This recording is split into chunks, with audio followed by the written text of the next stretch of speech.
Baik, Ibu.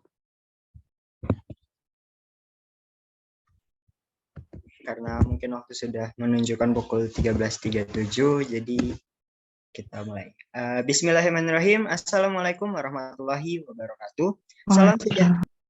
Salam sejahtera bagi kita semua. Om Swastiastu, Namo Buddhaya, Salam Kebajikan. Pertama, marilah kita panjatkan puji dan syukur kehadirat Tuhan Yang Maha Esa atas segala rahmat dan hidayahnya, sehingga kita masih diberikan keberkahan dan nikmat yang sungguh tak terhingga hingga saat ini. Dan tak lupa pula, sholawat serta salam kepada baginda Nabi Muhammad Shallallahu Alaihi Wasallam serta kepada keluarga, sahabat, dan umatnya. Yang saya hormati Ibu Rani Aulia Imran, STMT selaku penyelenggara dan moderator pada kuliah tamu pada kali ini. Yang terhormat Bapak IR Hardianto Iridia Study, MSIA, PhD, CPE selaku pemateri pada kuliah tamu ini. Yang saya hormati pula jajaran dosen Teknik Industri Universitas Jenderal Sudirman. Dan yang terakhir, saya ucapkan terima kasih kepada rekan-rekan panitia dan seluruh peserta kuliah tamu pada siang hari ini. Sebelum ke agenda selanjutnya, izinkan saya untuk memperkenalkan diri. Saya Muhammad Irfan Fadilah Hidayat, mahasiswa Teknik Industri Angkatan 2021 selaku Master of Ceremony kuliah tamu pada siang hari ini. Selanjutnya, saya akan membacakan susunan kegiatan pada kuliah tamu hari ini. Yang pertama, ada pembukaan, kemudian ada pemaparan materi oleh narasumber, kemudian ada diskusi dan tanya jawab antara narasumber dan peserta, selanjutnya ada dokumentasi, dan ada penutupan. Sebelum kita mulai kegiatannya, izinkan saya untuk menyampaikan tata tertib pada kuliah tamu hari ini.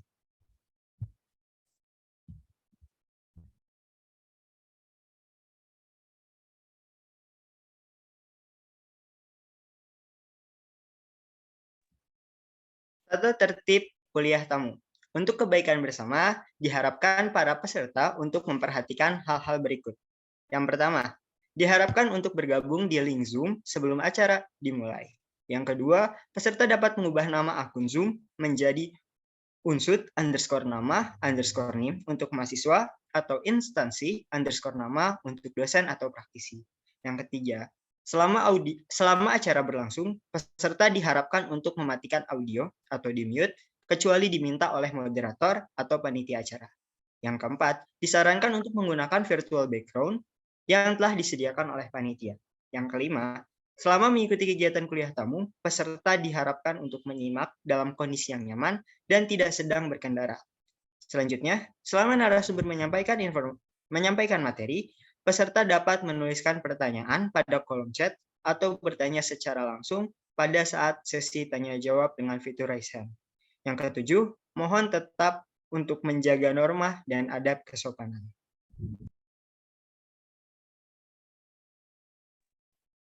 Agenda selanjutnya yaitu pemaparan materi yang akan disampaikan oleh narasumber yang akan dipandu oleh Ibu Rani Aulia Imran selaku moderator. Sebelumnya, izinkan saya untuk membacakan CV dari Ibu Rani.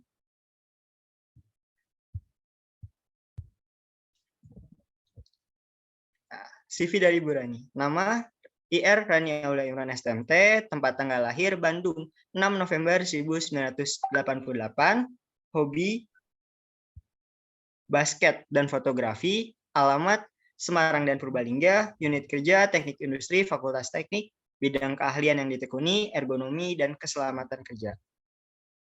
Untuk pendidikan formalnya di Sarjana Teknik Industri Universitas Hasanuddin, lulus tahun 2012, Magister di Teknik dan Manajemen Industri Institut Teknologi Bandung, lulus tahun 2016, Summer School di Department of Human Science, Kyushu University Jepang, tahun 2014, program profesi insinyur bidang teknik industri tahun 2018. Bu Rani juga memiliki beberapa pengalaman kerja, diantaranya magang di tahun 2010 sebagai staf Departemen Logistik PT Internasional Nikel Indonesia, tahun 2018 sampai dengan sekarang sebagai dosen tetap di Teknik Industri Universitas Jenderal Sudirman, dan tahun 2019 sampai sekarang sebagai Kepala Laboratorium Teknik Industri Unsur.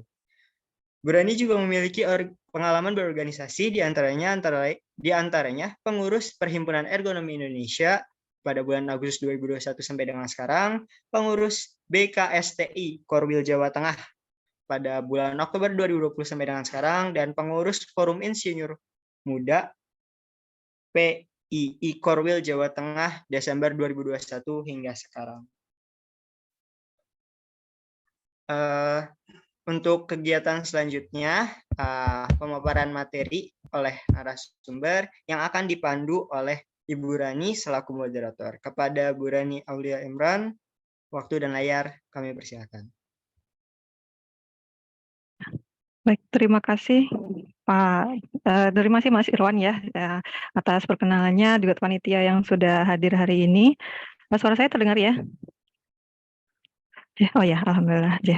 Baik, pertama-tama saya ucapkan terima kasih dulu kepada Pak Dadi ya untuk hari ini atas kesempatan dan ininya ya Pak, kesediaannya untuk kuliah lagi nih Pak. Saya ikut kuliah lagi Pak Dadi hari ini dan alhamdulillah jadi ajang silaturahmi dan reuni juga ini Pak. Saya mengundang teman-teman dari ITB juga bersedia untuk hadir, dosen-dosen beberapa, kemudian dari dosen-dosen sekitar dari ITTP alhamdulillah ada, mahasiswa dan dosen, kemudian dari Wirotomo juga kami undang, dari kesehatan masyarakat UNSUD juga mereka dan Fikes juga ada yang tertarik untuk berpartisipasi dalam kuliah tamu ini. Terima kasih juga untuk para peserta ya, dosen-dosen untuk hadir, dosen dan mahasiswa ya sudah hadir tepat waktu. Semoga kita bisa mengambil manfaat dari mata kuliah hari ini ya, materi dari Pak Dadi. Baik, Pak Dadi, Nunseo, izin menyapa dulu Pak. Ini posisi lagi di mana ya Pak? Lagi di US apa di Bandung Pak? Enggak, ini saya lagi di Bandung. Kalau lagi di US jam 1 pagi nih. Iya itu Pak. Saya jadi kepikiran, oh jangan-jangan jam 1 pagi ini Pak. Oh enggak ya Pak ya? Saya terngantuk-ngantuk kalau jam 1 pagi. Ya alhamdulillah, terima kasih Pak kesempatannya.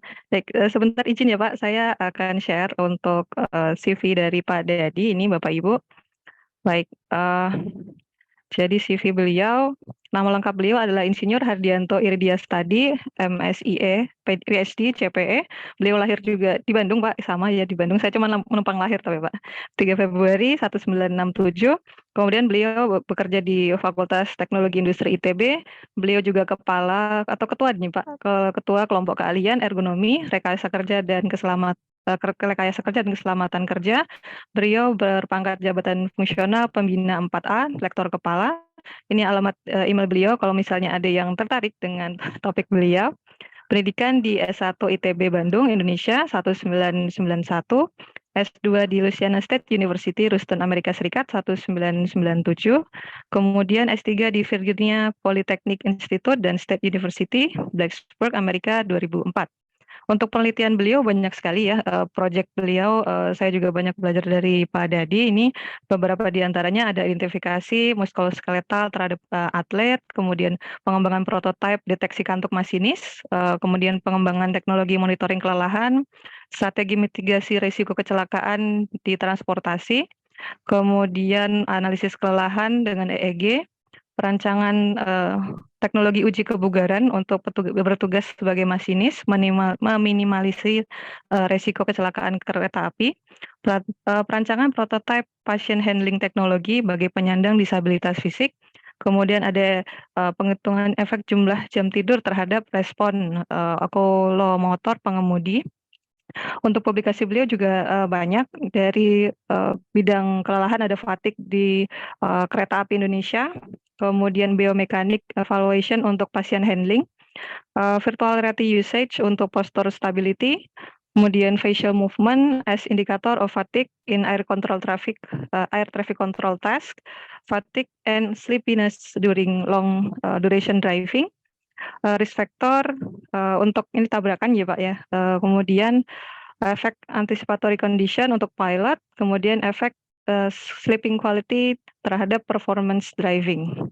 Mungkin ini ya yang bisa saya share dari CV beliau. Sebenarnya banyak banget ini dan menginspirasi, terutama dari transportation ini ya ergonomics dan keluhan dan kesalahan kerja ya Pak. Ya monggo Pak Dadi, saya sudah berikan waktu dan kesempatannya untuk memakai materi. Baik, terima kasih atas pengantarnya yang sangat baik. Ngomong-ngomong, Bu Rani ini kayaknya harus neraktir nih dalam beberapa hari lagi nih. di beberapa Nanti hari. jadi mendoan online, Pak. Oke, baik. Ibu dan Bapak sekalian, rekan-rekan dosen yang hadir, saya ucapkan Assalamualaikum warahmatullahi wabarakatuh. Selamat siang, selamat bertemu. Sebetulnya kesukaan saya itu biasanya adalah melihat mereka-mereka yang hadir di Zoom dengan kamera on ya. Kalau kameranya off, nggak kelihatan siapa-siapanya, tapi ya sudahlah. Kalau bisa on sebetulnya lebih baik ya. Lebih menyenangkan. Walaupun ya saya ngalamin ada satu saat ada mahasiswa keterlaluan ya, ini bercanda aja sedikit.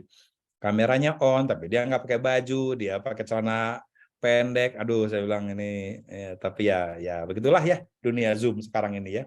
Nah, mudah-mudahan kalau Unsud saya yakin lah ya dosen mahasiswanya terutama nggak ada yang seperti itu, pasti cakep-cakep, keren, gaya, wangi. Pakai Zoom, via Zoom aja udah semprot minyak wangi. Baik, sedikit bercanda dulu ya. Saya akan share screen, izin share screen ya. Saya akan memulai paparan. Baik, mudah-mudahan paparan saya sudah terlihat ya. Bu Rani udah kelihatan ya paparan saya ya? Ya, Pak, sudah jelas.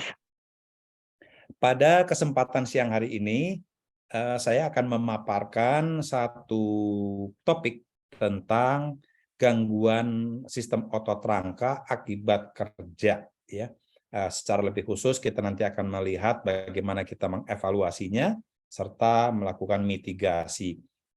Gangguan otot rangka nanti akan dijelaskan apa itu gangguan otot rangka dan juga apa kata mitigasi. Mitigasi artinya kita mencari solusinya gimana ya, apa yang bisa kita kerjakan. Kurang lebih seperti itu.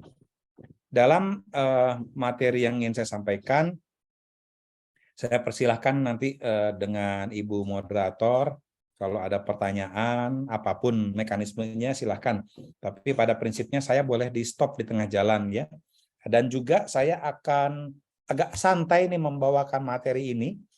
Nanti materinya boleh di-share, tapi saya akan bawa santai sehingga ada beberapa slide yang mungkin akan saya lewat saja ya. Seperti itu. Baik. Yang pertama adalah kita bicara mengenai bahaya ergonomi ya. Mungkin pertama saya harus sampaikan bahwa kata ergonomi bukan kata yang mudah dicerna ya. Ini kelasnya adalah kelas ergonomi, jadi bagus. Tapi begitu kelas ini adalah kelas TI pada umumnya, mungkin mahasiswa angkatan tahun pertama, tahun kedua mungkin nggak terlalu paham apa yang disebut dengan ergonomi. Ya, jadi kalau buat mereka yang belum paham, ergonomi kurang lebih terdiri atas kata ergo kerja, nomik atau nomos aturan, prinsip hukum. Ya, pada prinsipnya ergonomi bicara mengenai bagaimana kita bisa merancang pekerjaan dengan baik dengan sejumlah kriteria tertentu. Nah, disayangkan ya bahwa orang bekerja itu ternyata bisa ada bahayanya. Nanti saya jelaskan ya apa bahayanya terkait dengan pekerjaan yang dilakukan oleh seseorang. Dan pekerjaan yang berbahaya ini yang kelihatannya tidak berbahaya tapi ternyata bisa berbahaya. Baik, dalam bahasa Inggris ya, cedera ini kita sebut dengan musculoskeletal disorder atau MSD. Ya. Apa itu MSD? Bisa kita lihat di sini. MSD adalah injury atau cedera ya, atau disorder itu permasalahan lah ya, yang mempengaruhi otot, saraf, tendon, sendi, cartilage, dan spinal disc. Ini berdasarkan CDC di Amerika Serikat. Work-related musculoskeletal disorder atau WMSD adalah kondisi di mana lingkungan kerja dan pekerjaan itu berkontribusi terhadap terjadinya cedera atau memperburuk kondisi cedera tersebut. Ya, jadi pekerjaan itu bisa saja pekerjaan yang tidak secara langsung berakibat pada MSD, tapi pekerjaan itu bisa berkontribusi terhadap memperburuk kondisi MSD tadi. Ini saya kalau bicara dengan mahasiswa Unsud itu berarti mahasiswa yang level pemikirannya sudah canggih ya, udah cukup tinggi. Nah, banyak dosen, saya kasih tahu, banyak dosen, mohon maaf nih kalau ada dosen yang tersinggung di sini, mengatakan kata MSD menjadi MSDS, ya itu satu hal yang saya harus ingatkan dari sekarang. Bukan MSDS ya, MSDS itu memiliki arti lain. Yang benar adalah MSD saja ya. Walaupun di sini kata disorders ada S-nya, kita menyebut hanya MSD saja. Ya, jangan sampai kita diskusi dengan dokter, diskusi dengan rekan-rekan kerja, kita mengatakan oh ya ada MSDS, bukan MSD ya, bukan MSDS. Baik, bahaya ergonomi atau ergonomic hazard pada prinsipnya, saya ulang lagi ya, cedera atau gangguan sistem otot rangka yang disebabkan oleh pekerjaan atau diperburuk oleh pekerjaan. Jadi, kalau kita mengalami cedera, ya, ada sakit pinggang, ada cedera di persendian tangan, ada sakit di kaki, pertanyaannya adalah itu disebabkan oleh pekerjaan bukan? Atau disebabkan oleh gara-gara kita futsal atau gara-gara kita badminton? Ya, kalau kita futsal, badminton itu bukan cedera gara-gara tempat kerja. Kecuali kalau pekerjaannya adalah atlet, ya itu lain cerita ya. Tapi kalau bukan atlet, kita punya hobi bulu tangkis, main bulu tangkis, terus pada saat kita selesai smash, berdiri, terkilir, itu bukan cedera ergonomi atau cedera muskuloskeletal disorder gara-gara pekerjaan. Itu gara-gara aktivitas luar pekerjaan. Ya, jadi itu yang harus kita pahami. Nah, dalam bahasa Indonesia dikenal dengan gangguan otot rangka akibat kerja. Ya, jadi mulai sekarang kalau ada penjelasan tentang MSD atau singkatan ini adalah Gotrak, kita mudah-mudahan sudah paham ya. Jadi kita punya saudara tua yaitu Gojek. Ini ada Gotrak ya. Ada di aplikasi kalau perlu mau lihat. Bercanda ya. Baik. Jadi mulai sekarang mudah-mudahan Anda semua nih para mahasiswa kenal ya bahwa singkatan dalam bahasa Indonesia adalah Gotrak. Gangguan otot rangka akibat kerja. Contohnya ya bisa ada yang nyeri di tangan ya. Ada tangan tiba-tiba kok baal ya, nggak ada bisa merasakan nih permukaan tangan. Itu bisa jadi ada masalah. Terus sebagian besar di antara kita pasti pernah mengalami yang namanya sakit pinggang gara-gara ngangkat barang, gara-gara berputar, gara-gara olahraga atau apapun, itu lower back pain. Ada lagi permasalahan-permasalahan di pundak kita. Tiba-tiba kok tangan kita kok susah diangkat ya, nyeri begitu tangan kita diangkat. Begitu tangan kita, lengan kita harus diputar, kok ada nyeri ya. Nah, atau nggak bisa ngangkat barang berat sekarang ya. Nah, itu adalah permasalahan-permasalahan Gotrak. Ya. Permasalahan Gotrak bisa dirasakan juga di pergelangan tangan, bisa dirasakan lagi di beberapa tempat-tempat lain. Pada prinsipnya, begitu tubuh kita atau tangan, badan ya, atau mungkin bagian dari kaki kita ada rasa nyeri, ada rasa baal, ada rasa-rasa aneh lah gitu. Nah, itu sudah symptoms dari sebuah gejala dari Gotrak. Jadi, apakah ada gejala lain yang bisa kita identifikasi? Bisa. Mungkin tidak ada rasa nyeri, tapi ternyata untuk mengangkat sesuatu udah nggak kuat ya. Nah, misalnya itu. Saya beri contoh. Ya. Istri saya itu mengalami artritis ya, rasa nyeri di tangan, di persendian tangan, di jempol, awal dari jempol, seni jempol. Jadi sekarang kalau mau buka botol aqua itu udah susah. Nah, kita tahu ya yang namanya botol-botol minuman yang dari plastik itu ada yang begitu kuat sekali si cap-nya, tutupnya, sehingga kita buka itu setengah mati. Nah, kita yang normal saja setengah mati, ngebukanya apalagi mereka yang mengalami Gotrak. Ya, jadi lebih susah lagi. Nah, sekedar contoh saja bahwa mungkin nyerinya nggak ini, tapi nggak bisa, udah mulai berkurang lah kemampuan melakukan aktivitasnya. Baik. Nah, di Amerika Serikat dijelaskan bahwa MSD atau Gotrak itu adalah penyebab dari rasa nyeri dan penyebab dari disabilitas ya. Nah, di Indonesia sayangnya kita belum memiliki penelitian yang lengkap terkait dengan ini. Namun demikian di Amerika Serikat sudah dijelaskan itu bahwa di Amerika Serikat itu bahwa semua asuransi itu sepertiganya gara-gara MSD sebagai contoh. Biayanya pun mahal sekali dan disebutkan dari penelitian ini biaya tidak langsungnya bisa 5 kali lipat dari biaya langsungnya. Artinya kita bisa saja sudah ke dokter dikasih obat, tapi proses penyembuhannya bisa lama, bisa mingguan, bahkan bisa bertahun-tahun nggak sembuh-sembuh. Bahkan ada orang-orang yang mengalami disabilitas seumur hidupnya gara-gara gotrak tadi atau gara-gara MSD tadi. Saya punya seorang contoh ya, mahasiswa saya pernah ke Bandung Selatan melihat para petani atau orang-orang yang kerja di sawah menanam padi, itu bertahun-tahun kerjaannya menanam padi. Di usia 40 tahun ada dari sekian banyak ada satu orang yang nggak bisa jalan, seperti lumpuh. Gara-gara apa? Gara-gara mengalami power back pain yang tidak di treatment, mendapatkan treatment, dia terus seperti itu sampai suatu saat ya mengalami kelumpuhan. Sarafnya terganggu dan sudah betul-betul lumpuh. Jadi di satu sisi kelihatannya MSD ini masalah simpel, tapi di sisi lain cukup banyak loh fenomena ya, bukti-bukti yang menunjukkan bahwa kalau terkena ini itu betul-betul kayak orang disable ya, orang-orang nggak bisa ngapa-ngapain, ngangkat tangan nggak bisa, ngangkat itu nggak bisa, melakukan aktivitas jadi susah dan seterusnya ya. Baik, saya lanjut saja. Kalau di Amerika Serikat tuh biayanya mahal sekali ya. Nah, ini sebagai contoh ya. Faktanya adalah setiap pekerjaan umumnya berkorelasi kuat dengan terjadinya gangguan otot rangka.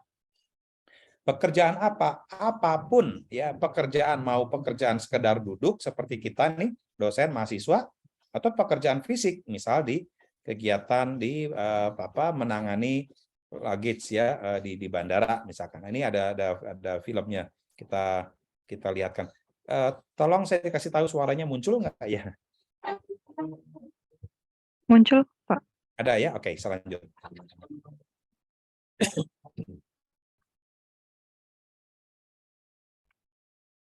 Oh, tapi ini hilang, Pak, suaranya. Atau memang nggak ada suaranya, Pak? Nah, ada suaranya. Saya stop sharing. Oh, deh. Akan share dengan ini kan suara ya, sebentar.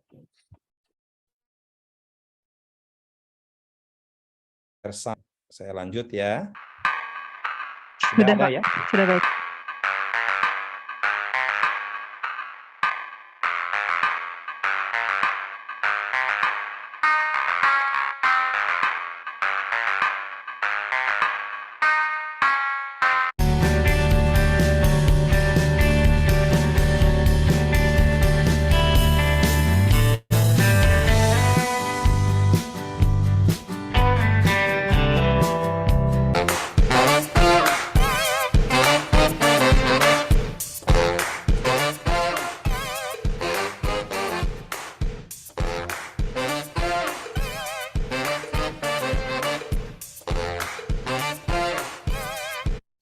Baik, sampai sini dulu.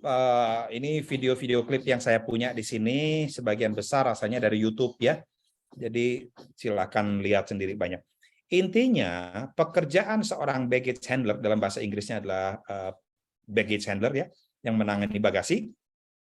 Itu berat ya. Ngangkat-ngangkat itu ada koper-koper dari yang berapa? 5-10 kg sampai mungkin 25 kg. Batas dari koper besar, kalau kebetulan saya sering perjalanan ke luar negeri, koper besar itu tidak boleh lebih dari 50 pounds atau kira-kira 23 kg. Nah, 23 kg itu ternyata berat ya, berat banget kalau buat umumnya kita. Jadi kalau kita punya koper-koper yang berat, bisa kita lihat bahwa di airport, di bandara itu dilempar-lempar begitu saja. Kenapa ya kok dilempar-lempar? Kenapa kok nggak diangkat dengan baik, diletakkan dengan baik? Berat. Karena koper-koper itu berat. Kalau berat, ngapain kita nyusah-nyusahkan diri? Nah, ada dua hal yang sebetulnya ingin saya garis bawahi. Pertama, mereka nggak bisa ngangkat koper atau menangani koper dengan cermat ya, dengan hati-hati ya. Lempar karena apa? Mereka takut mengalami low pain, Mereka takut mengalami masalah cedera ya, gotrak tadi. Poin kedua yang ingin saya lihat, orang menjadi bekerja asal-asalan ya untuk ini. Aktivitas yang rendah, si kerja yang buruk, seperti itulah kurang lebih. Jadi kalau kata saya, ergonomi gotrak ini, kajian gotrak ini nggak main-main ya. Di satu sisi ada aspek kesehatan yang harus kita perhatikan, di sisi lain ternyata ada aspek produktivitas. Nah, kalau ada produktivitas yang terganggu, ini merupakan isu serius ya. Banyak pimpinan perusahaan, pemilik perusahaan akan melotot nih kalau dibilangin, wah performansi kerja terganggu, produktivitas turun, biaya naik. Bayangkan kalau di pabrik orang asal-asalan ya menangani material dengan cara lempar-lempar, pecah semua barang-barang yang di-handle. Ya, kualitas produk menjadi buruk.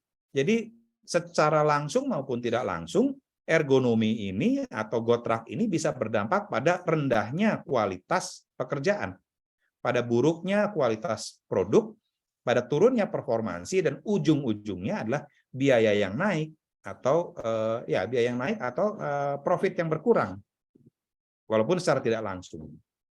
Nah, kalau perusahaan-perusahaan dikasih tahu, misalnya, oh itu kasihan karyawannya ada yang mengalami lower back pain, mungkin mereka nggak terlalu peduli.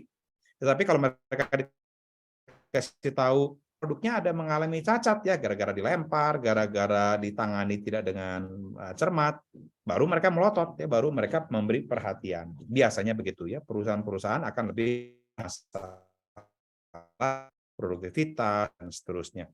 Nah, jadi sekali lagi apa yang tadi saya sampaikan intinya memberikan gambaran bahwa setiap pekerjaan, hampir setiap pekerjaan memiliki karakteristik gotraknya sendiri-sendiri. Saya lanjut ya. Baik. Berikutnya adalah para dokter gigi. Ya.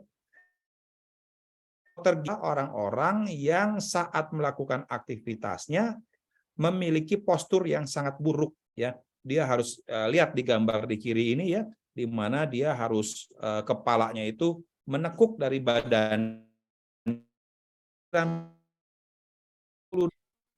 Foto di atas menunjukkannya miring sekitar 45 derajat atau lebih ya. Dari berbagai literatur, ini ada satu penelitian, ternyata mereka mengalami back pain, mengalami keluhan di punggung atas, mengalami keluhan di tangan, dan seterusnya. Ya. Jadi intinya, sekali lagi, ini adalah pekerjaan sebagai dokter gigi, ada hubungannya dengan keluhan gotrak tadi. Kemudian apalagi ini tukang jahit, ya orang yang menjahit atau di industri garment. Ini paper di tahun 2000 berapa ya ini, tahun 2002. Bahkan ini di Amerika Serikat nih, dia mengatakan ada ya ternyata masalah gotrak di mereka-mereka yang bekerja sebagai penjahit ya di industri garment. Kok bisa? Ya bisa karena postur duduknya biasanya seperti ini, tanpa sandaran punggung, kepalanya tunduk ya mendekat ke arah meja kerja dan seterusnya ya. Mengangkat material kain untuk dijahit dan seterusnya. Nah, ini berdampak pada cedera ada di pergelangan tangan, di pundak, punggung dan seterusnya ya. Nah, bisa kita lihat nih kalau kita fokus lebih dekat lagi, gambar ini menunjukkan postur tangan yang tidak alamiah. Ya, alamiah itu mohon maaf ini kebetulan alhamdulillah kelihatan. Ini alamiah ini ya, lurus. Tapi begitu ke sini miring, nah ke sini atau ke sini itu tidak alamiah. Demikian pula kalau kita begini, itu juga tidak alamiah.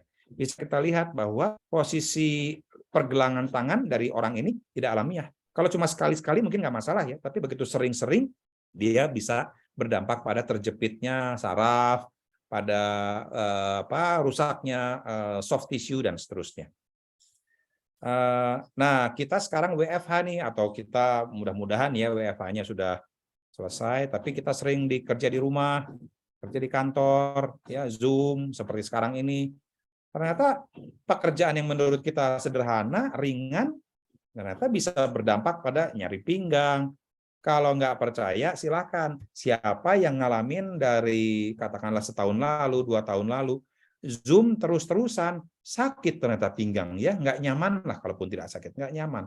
Itu bisa terjadi. Nah, makanya pada kesempatan kali ini, kalau Anda semua yang mahasiswa terutama ya, mau mendengarkan Zoom sambil berdiri, boleh. Sambil jalan, boleh. Sambil tiduran, boleh.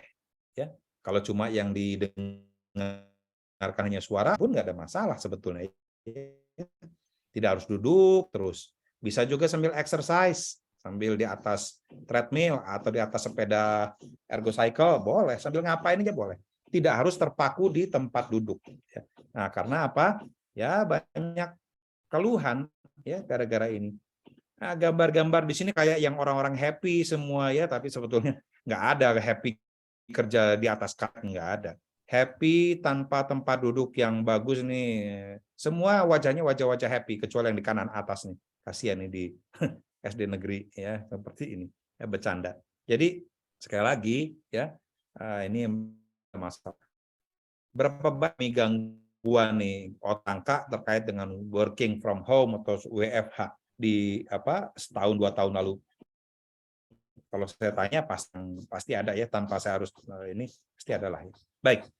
Nah, berikutnya saya ingin menyampaikan faktor risiko. Bu Rani, mohon maaf. Ini adalah konstruksi di belakang saya. Ini konstruksinya mengganggu nggak ya? Nggak kedengeran. Nggak Kalau Pak, kedengeran. iya. Oke, Ya. kalau nggak kedengeran saya lanjut. Tadinya saya ganti menggunakan headset, tapi kalau enggak, ini lagi ada pembangunan konstruksi di belakang saya. Bising buat saya, tapi mudah-mudahan nggak masuk suaranya ya. Baik. Berikutnya, kan ada orang-orang yang tanya nih, kita semua akan tanya. Gotrak itu disebabkan oleh apa ya? Nah, gitu ya. Dan bagaimana nanti kita bisa memperkecil risikonya. Gotrak disebabkan oleh postur kerja yang statis. Statis itu artinya tidak banyak berubah dari waktu ke waktu. Kita semua kalau dari pagi sudah duduk terus, walaupun kita kerja tangannya, badan kita sebagian besar itu statis, ya duduk terus. Ya. Statis itu bisa statis duduk, bisa statis berdiri, bisa statis kayak dosen ya, misalnya dosen ada yang ngajar di kelas, sepertinya dia jalan di kelas, tapi sebetulnya postur berdirinya itu adalah postur statis. Kakinya dinamis, tapi tubuh bagian pinggang ke atas itu sebetulnya mengalami postur statis. Postur statis bisa kita bicara ini tangan, bisa telapak tangan yang statis, jari yang statis bisa, misalnya mencengkeram sesuatu ya, bermenit kita mencengkeram ballpoint, terus itu bisa disebut dengan postur statis. Bisa juga tubuh secara keseluruhan mengalami postur yang statis. Faktor risiko kedua adalah postur kerja yang tidak alamiah atau tidak netral. Yang netral itu ya pada umumnya kita tahu ya berdiri tegak ya, di mana punggung kita ada semacam kurvanya gitu. Itu disebut dengan yang alamiah. Dan kalau kita bicara tangan ya ini ya ini adalah yang alamiah ya. Tidak alamiah itu kalau misalkan begini, ini tidak alamiah, atau begini, ini tidak alamiah untuk pergelangan tangan. Ya, lengan kita alamiah itu kalau ada nempel ke badan kita di sisi tubuh kita. Begitu lengan kita bergerak ke atas, ke samping maupun ke depan atau ke belakang, itu menjadi tidak alamiah. Ya. Faktor risiko ketiga itu adalah pekerjaan yang berulang-ulang. Contoh yang paling mudah, paling sering kita lakukan pekerjaan berulang-ulang adalah menggunakan HP. Saat kita texting, saat kita nulis WA, saat kita chat, ya, saat kita menggunakan itu kerja yang jempol kita repetitif, sangat tinggi repetisinya. Ribuan kali ketukan dari jempol kita. Itu bisa berdampak pada terjadinya nyeri, ya, atau hilang rasa ya karena saraf yang terganggu. Faktor risiko keempat adalah alat kerja atau alas kerja yang keras ya. Misal kita menggunakan palu dalam bekerja tapi handle palu terbuat dari kayu yang keras ya. Nah, itu disebut dengan alat kerja yang keras. Kalau kita menggunakan ballpoint, ini saya ballpoint ya, kelihatan ya. Saya pegang begini terus gitu. Permukaan ballpoint ini bisa jadi permukaan yang keras. beberapa ballpoint yang merek-merek mahal itu terbuat dari logam, besi. Ballpoint yang sekarang ada yang sudah ada rubbernya atau ada karetnya, sehingga menjadi berkurang ya tingkat kekerasannya. Nah, itu bagus ya. Faktor risiko berikutnya adalah bekerja dengan tenaga besar atau berlebih. Contohnya ngangkat galonan air ke dispenser, itu kita memerlukan tenaga besar. Contoh lain, kita membuka nut, membuka baut dari ban mobil. Ya, kita tahu ban mobil itu dikencangkannya dengan mesin. Kita membukanya pas ban mobil kita bocor, harus kita buka terus setengah mati. Jadi itu contohnya. Kemudian ngangkat pengalaman saya pribadi, ini saya sering berpergian ke luar negeri, membawa koper yang berat-berat. Ya, ada saat-saatnya saya harus menurunkan koper, menaikkan koper ke screening, tempat screening dan seterusnya. Itu tenaga besar yang harus saya keluarkan, ya, puluhan kilogram dan seterusnya. Kemudian ada dua lagi faktor risiko, yaitu adalah getaran atau vibrasi dan temperatur, khususnya temperatur yang rendah. Ya. Nah, ada berapa faktor risiko? Ada 7 faktor risiko. Nah, ini kayaknya kelas ini harus memahami ada 7 faktor risiko. Nanti akan saya tanya ya 7 faktor risiko apa saja. Yang bisa menjawab nanti saya kasih hadiah dari Bandung ya. Saya kirim.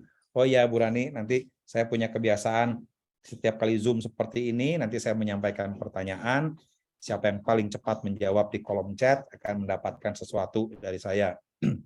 Ya. Jadi saya kirim dari Bandung ya. Ya, Pak. Tuh, ayo siap. Yang bisa jawab saya kasih TV 52 inch, tapi 1 inch ya, saya cicil ya. Enggak, serius saya kasih sesuatu dari Bandung, bisa apapun, tapi nanti ya. Tapi hanya untuk 1 atau 2 orang aja ya yang jawabannya benar. Kalau semua saya kasih bisa bangkrut nih sayanya. Oke, saya lanjut ya. Jadi sekali lagi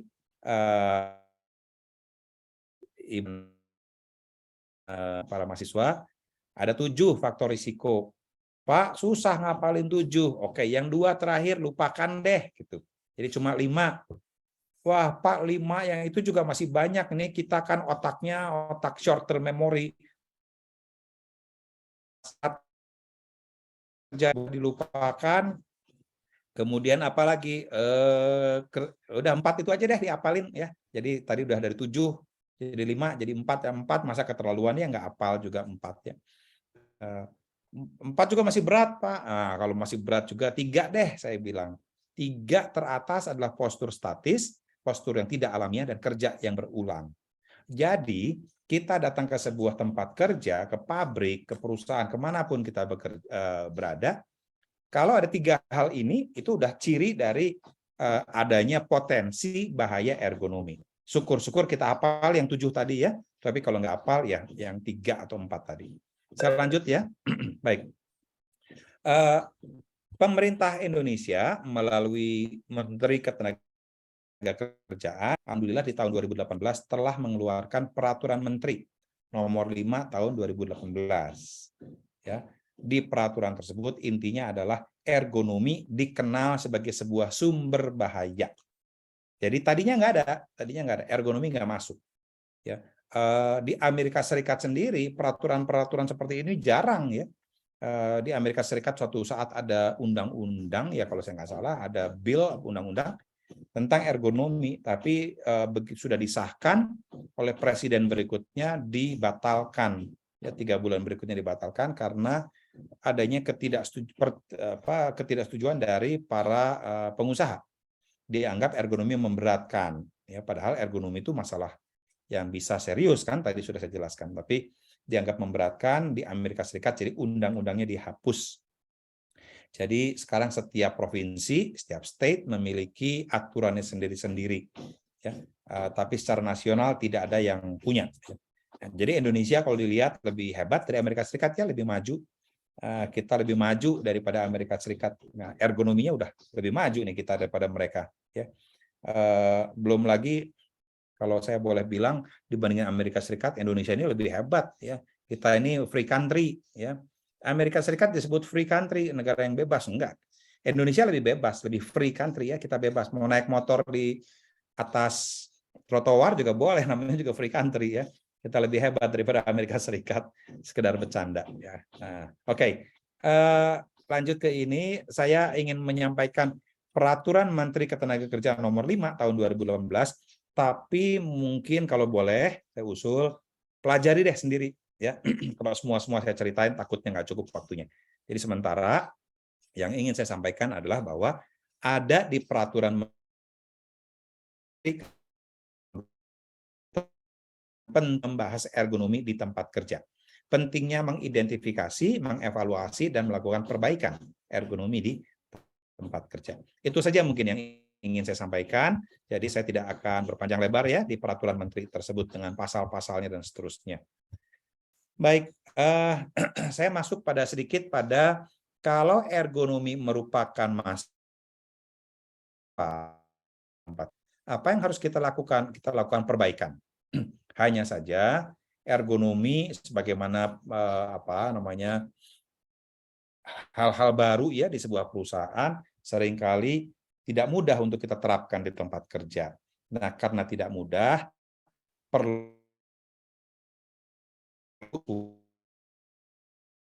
ergonomi harus merupakan bagian dari SMK 3 dan dikaitkan dengan kinerja dan remunerasi. Kalau ergonomi hanya difokuskan begitu saja tanpa melihat pekerjaan orang dan pemberian remunerasinya atau penilaian kinerjanya,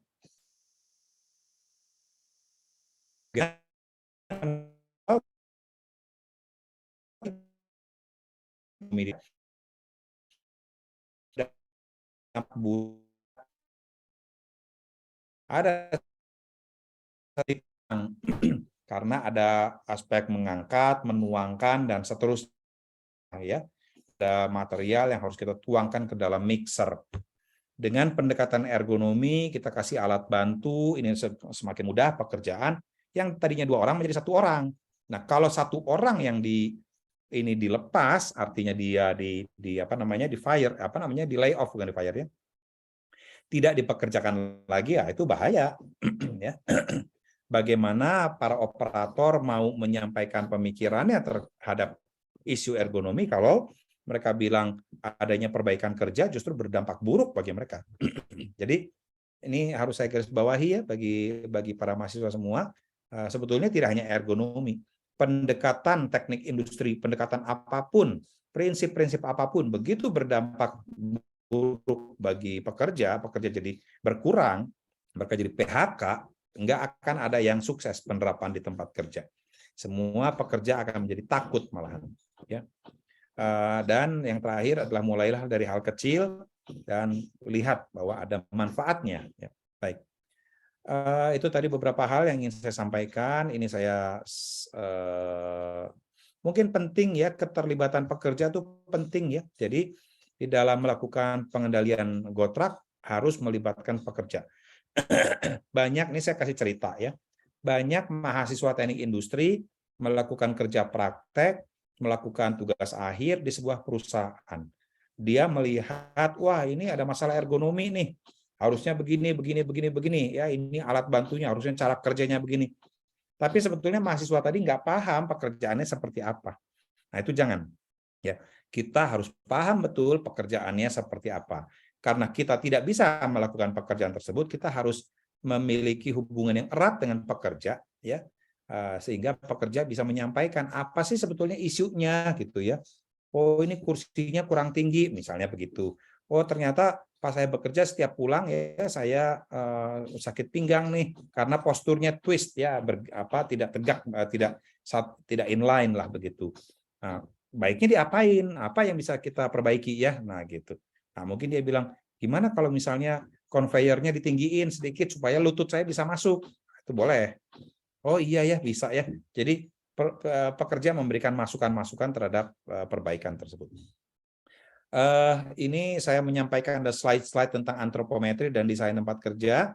Tidak akan saya bahas. Pada prinsipnya, desain tempat kerja harus memperhatikan aspek antropometri. Poinnya adalah itu saja. Ya. Ini adalah data-data antropometri. Dan dari berbagai buku, ini ada desain bagaimana mendesain tempat kerja, itu tujuannya sekali lagi untuk meminimalkan risiko terjadinya gangguan otot rangka. Ya, ini saya lanjut saja. Nah, berikutnya saya akan masuk pada evaluasi risiko gangguan otot rangka. Ya. Salah satunya di peraturan menteri tadi ya disebutkan bahwa langkah pertama di dalam melakukan kajian ergonomi memastikan ada keluhan apa tidak. Ya. Kalau nggak ada keluhan, ya buat apa juga dikerjain, gitulah kurang lebih. Ya. Jadi harus ada keluhan. Misal nih pekerja 100 orang, tidak ada satupun yang mengeluh.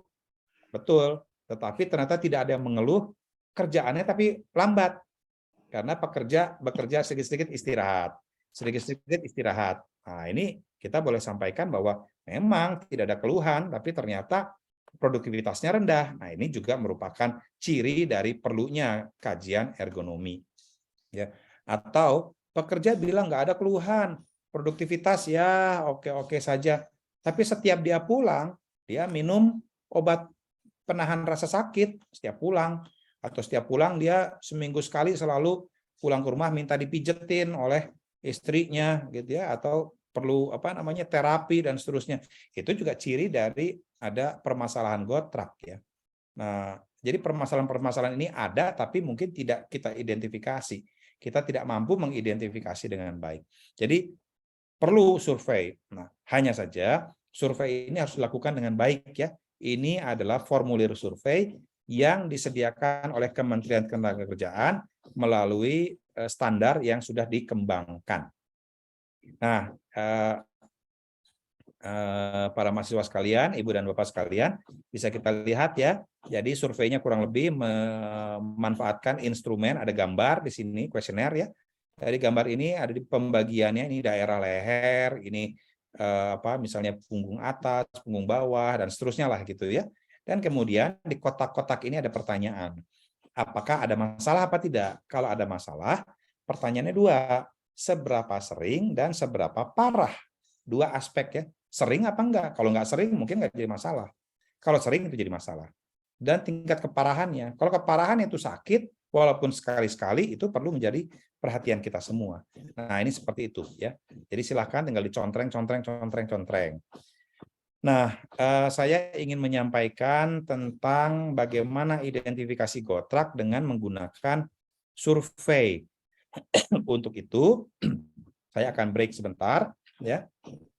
Saya minta yang hadir semua di sini, Ibu, Bapak dosen, mahasiswa, silakan mengisi survei ini ya. Ini akan saya stop dulu sharingnya. Saya akan begini sebentar ya. Saya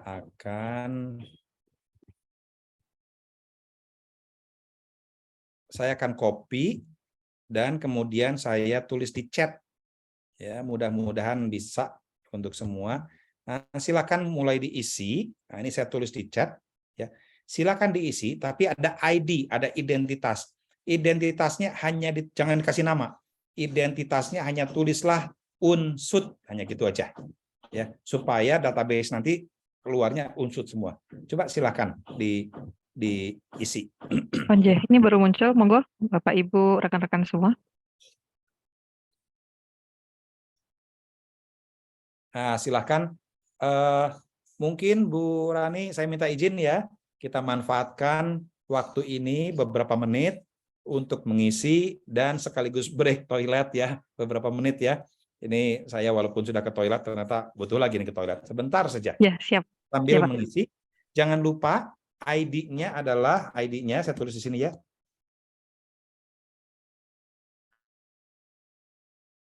Yang lainnya silakan diisi. Latihan mengisi. Silakan. Saya pamit sebentar saja.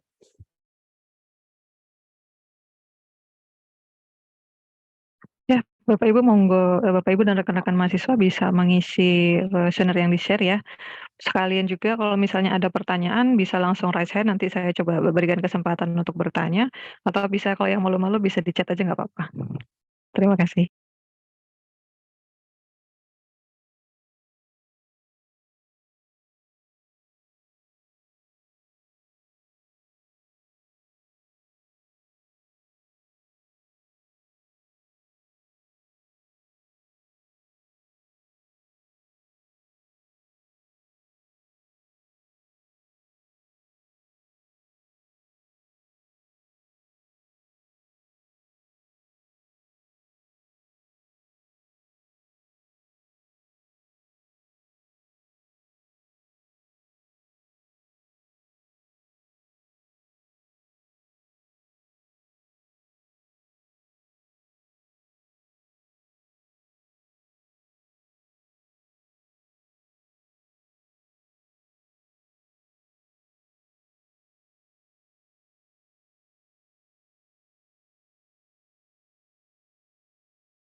Baik, sambil menunggu ya, saya izin sharing tentang Perhimpunan Ekonomi Indonesia sambil menunggu daripada sepi ya.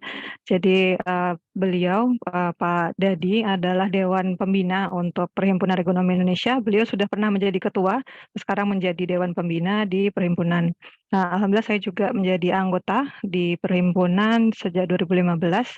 Kegiatan kami banyak di salah satunya undang-undang tadi ya, yang nomor 5 2018 adalah salah satunya inisiatornya Pak Dadi untuk aturan tentang musculoskeletal disorder. Kemudian tahun ini kami sampai tahun depan akan membuat kompetensi ergonomi yang SKKNI dengan dasar BNSP.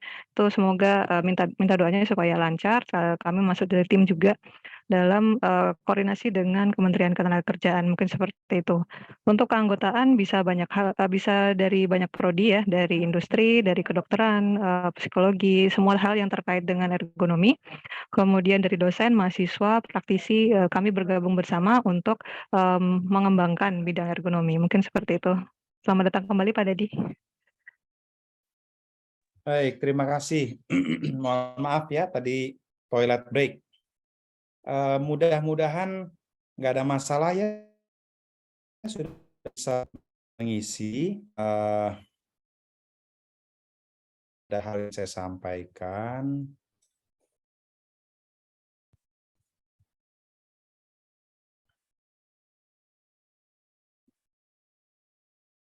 Ya, baik. Jadi saya melihat ini sudah ada yang mengisi 12 orang nih. Itu enaknya ya kalau kita online begini. Welcome ya Pak. Kelihatan langsung nih ya. Sudah 13, ada orang 15 orang mengisi, 40% laki-laki, 60% perempuan. Memang lebih banyak perempuan ya, gitu di Unsut ya, Bu Rani ya. Sepertinya sama ya Pak. Atau Tiap sama? angkatan ya Ya, seimbang. baik. Tinggi badan, nggak perlu ya tinggi badan, berat badan. Nanti malah ada yang bilang, berat kayak saya lah gitu yang berat badannya di luar normal. Nah, tapi yang saya ingin perhatikan adalah kanan ya.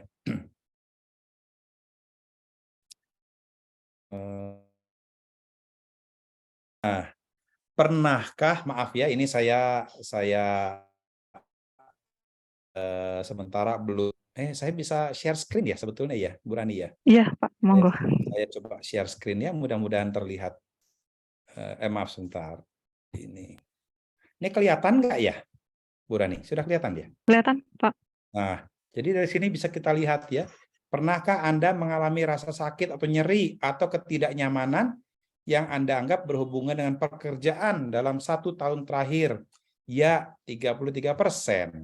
Tidak 63%. Jadi dari yang hadir ini kira-kira sepertiga deh punya keluhan.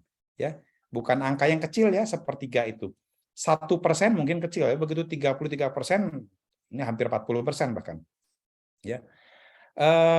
Leher ya, yang sering itu ada 40%. Selalu nggak ada, tapi kemudian leher seberapa parah? Tidak masalah, yang merah tidak nyaman, hanya tidak nyaman saja. Oke. Bahu kanan ini sering juga ya.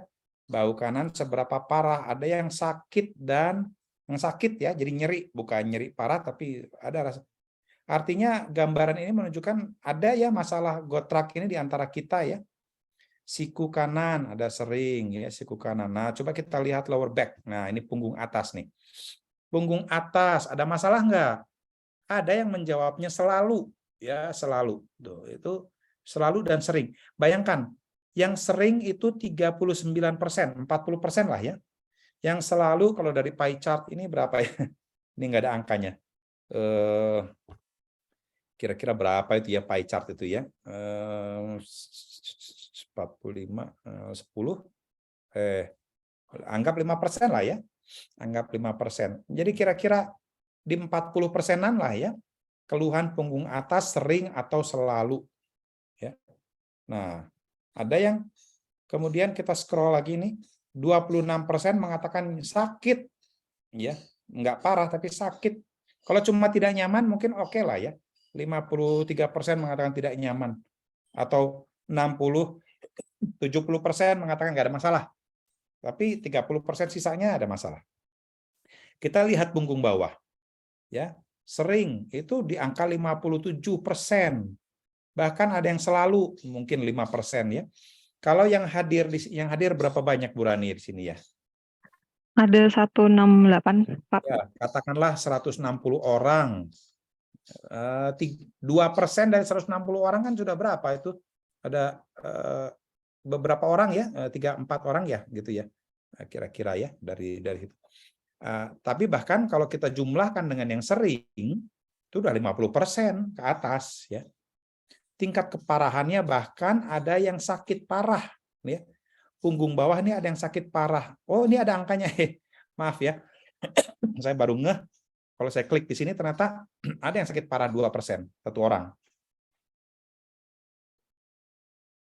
Ada tuh. Nah, kebayang ya bahwa data-data seperti ini saya stop sharing screen-nya. Jadi data-data tadi menunjukkan bahwa permasalahan gangguan otot rangka ini masalah yang lumayan serius ya. Dari 160-an adalah beberapa orang yang mengeluhkan, bahkan kalau dari frekuensi ya tadi ada yang mungkin bisa hampir berapa 30-40%, beberapa bagian tubuh malah bisa 50% atau lebih ya. Jadi sekali lagi gangguan otot rangka ini bukan suatu hal yang simple ya, suatu hal yang cukup serius untuk harus kita kaji lebih jauh. Baik, saya akan lanjut dengan paparan yang tadi. Terima kasih buat Ibu dan Bapak dan para mahasiswa sekalian yang sudah mengisi formulir tadi ya. Jadi silakan formulirnya bisa dimanfaatkan Bu Rani untuk bahan kuliah, dan nanti saya akan share hasilnya. Bisa dimanfaatkan untuk bahan kuliah ya, bahwa 60 seperti ini profilnya ya. Itu saja rasanya, saya langsung share screen kembali. Baik, saya lanjut ya. Jadi di samping kita mengidentifikasi ada atau tidaknya masalah, peraturan menteri tadi yang kemudian diwujudkan dalam bentuk SNI ya, itu juga ada teknik untuk mengevaluasi tingkat risiko, tingkat bahayanya seberapa bahaya sih, seberapa berisiko ya. Nah, ini ada instrumennya berupa kuesioner lagi, tapi tidak akan saya bahas pada kesempatan kali ini ya. Kalau mahasiswa pernah mendengar atau Ibu dan Bapak sekalian pernah mendengar istilah RULA atau REBA atau alat-alat yang lain, maka instrumen ini juga mirip dalam pengertian fokusnya adalah mengevaluasi postur. Hanya saja instrumen ini dianggap sedikit lebih baik karena di samping postur yang buruk juga dia menjelaskan atau mencoba mengidentifikasi durasi kerjanya. Baik, nah selesai paparan yang sesi pertama. Saya stop dulu, kalau ada pertanyaan boleh sebelum saya lanjut ke set kuesioner berikutnya, silakan.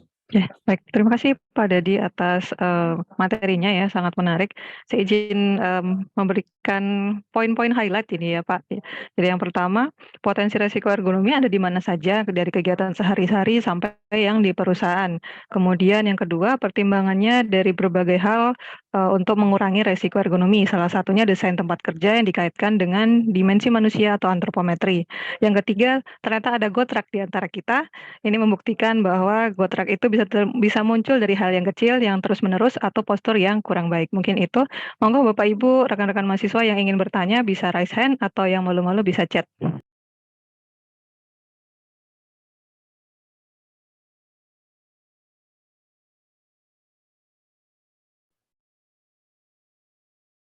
Kalau belum ada nggak apa-apa, Oh, tapi gitu. kalau ada. Oke, ini ada yang bertanya, Pak, dari Jonathan.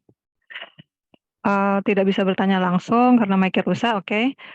Saya punya 2 pertanyaan. Yang pertama, pada slide yang dijelaskan terkait resiko GoTrack, namun vibrasi dan temperatur menjadi salah satu dari resiko. Mau satu-satu atau semua aja, Pak? Ya, Ya. langsung aja saya jawab ya. Oh Jadi ya, siap. aspek vibrasi dan temperatur, khususnya temperatur rendah, dapat menjadi faktor risiko. Jadi vibrasi itu ternyata dapat berdampak pada juga berpengaruh terhadap soft tissue, ya misalkan seperti itu. Contoh yang paling mudah, getaran itu kalau kita menggunakan itu banyak pekerja yang sedang membongkar jalanan yang aspal misalnya gitu ya, atau memecah batu-batuan, itu kan menggunakan alat namanya apa, jackhammer gitu, namanya apa sih itu ya dalam bahasa Indonesianya. Itu vibrasi yang tingkat tinggi, ya lokal dan tingkat tinggi. Itu berdampak pada cedera di soft tissue dari tangan, tubuh bagian atas. Temperatur rendah itu saya nggak tahu mekanismenya seperti apa, tapi bagi mereka yang pernah ke luar negeri, itu kalau temperatur rendah, itu badan kita kayaknya susah untuk digerakkan. Ya. Saya sering ke Amerika Serikat di musim dingin, winter. Itu kalau sudah musim di dalam office saja, itu tangan itu susah untuk bekerja. Ya, jadi saya nggak tahu mekanismenya, tetapi otot-otot kita bisa bekerja dengan baik pada temperatur yang nyaman kali ya. Begitu tidak nyaman, dia bisa susah, kaku ya untuk digerakkan. Kalau ya, tapi kita akan dulu begitu kali ya ininya. Kemudian SNI yang 9011-2021 itu memiliki perbedaan dengan sistem atau instrumen. Nah, ini yang tidak pernah ada di Rula. Ya. Rula dan Reba itu tidak ada durasi paparan. Hanya pokoknya kalau jongkok itu risikonya tinggi. Kalau misalnya posturnya twisting, risikonya tinggi. Tapi twisting berapa lama, jongkok berapa lama. Saya sering bercanda, ini saya coba mengakhiri jawaban saya. Saya sering bercanda dengan, mohon maaf ya, bagi mereka yang sholat, itu posturnya postur-postur ekstrim semua. Membungkuk 90 derajat, bahkan bisa lebih dari 90 derajat. Saat kita duduk ya dalam sholat, wah, twistingnya ada, postur yang tidak alamiahnya ada, tapi berapa lama? Ya, nggak lama, cuma hanya beberapa hitungannya detik atau menit saja, nggak lama. Siapa sih kita yang membungkuk terus lama gitu? Nggak bungkuk, cuma ukuran detik saja. Jadi aspek durasi menjadi penting. Nah, ini yang ada di instrumen SNI, ada durasi. Lain-lain nggak. Saya akhiri dengan kalau ada orang sholat, kita ukur dengan rula dan reba, skornya tinggi, jelek sekali. Tetapi menggunakan SNI ini, karena ada aspek durasi, nilainya jadi kecil. Ya. Faktor risiko itu skornya kecil, karena durasinya rendah semua. Kurang lebih mungkin seperti itu. Ya. Perbedaan dengan beberapa instrumen yang lain. Ya, baik. Terima kasih Pak Dadi atas jawabannya. Jonathan sudah oke ya? Oke, siap. Terima kasih Jonathan. Monggo. Atau mau kita lanjut dulu Pak Dadi? Saya lanjut dulu ya. Aja siap. Saya lanjut ke PowerPoint yang menurut saya lebih menarik nih. Mudah-mudahan waktunya masih cukup ya. Saya coba share screen terkait dengan contoh kasus di sebuah industri, bukan di sebuah, di industri pengolahan daging ayam. Nah, kita coba lihat ya. Nah, industri pengolahan daging ayam adalah industri yang memiliki tingkat kotak yang tinggi. Gangguan otot rangkanya tinggi. Coba kita lihat. Kok bisa? Nah, gimana ceritanya? Nah, ini adalah industri daging ayam, pengolahan daging ayam. Ya, kita lihat cara orang kerja.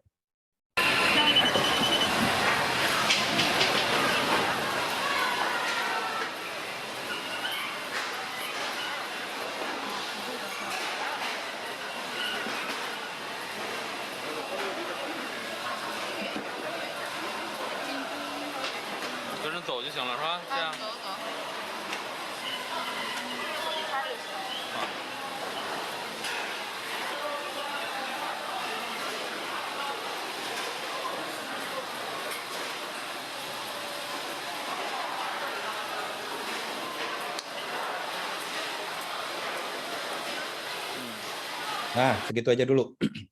Bisa kita lihat ya dari video tadi bahwa orang itu berdiri berjam-jam dalam satu shift. Kalau satu shiftnya 8 jam, ya berdiri terus, nggak ada duduknya.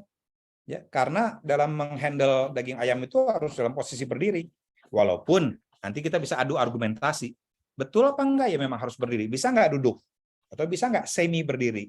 Ya, itu akan sangat membantu. Yang kedua, orang banyak menggunakan itu alat ya, peso, ya, peso atau sejenisnya. Kemudian tangan itu digunakan yang sangat intensif sekali. Repetisinya sangat tinggi. Jadi kalau ditanya, faktor risikonya ada postur statis, ada repetisi atau gerakan berulang yang sangat tinggi. Ya bayangkan, konveyor itu nggak pernah berhenti. Ayamnya datang terus. Nah, itu adalah faktor-faktor risiko. Ya, coba kita lihat di berikutnya. Ya, ini kalau tadi kayaknya di mana tadi ya, di perusahaan yang agak bagusan. Ini yang lebih jelek nih kondisinya.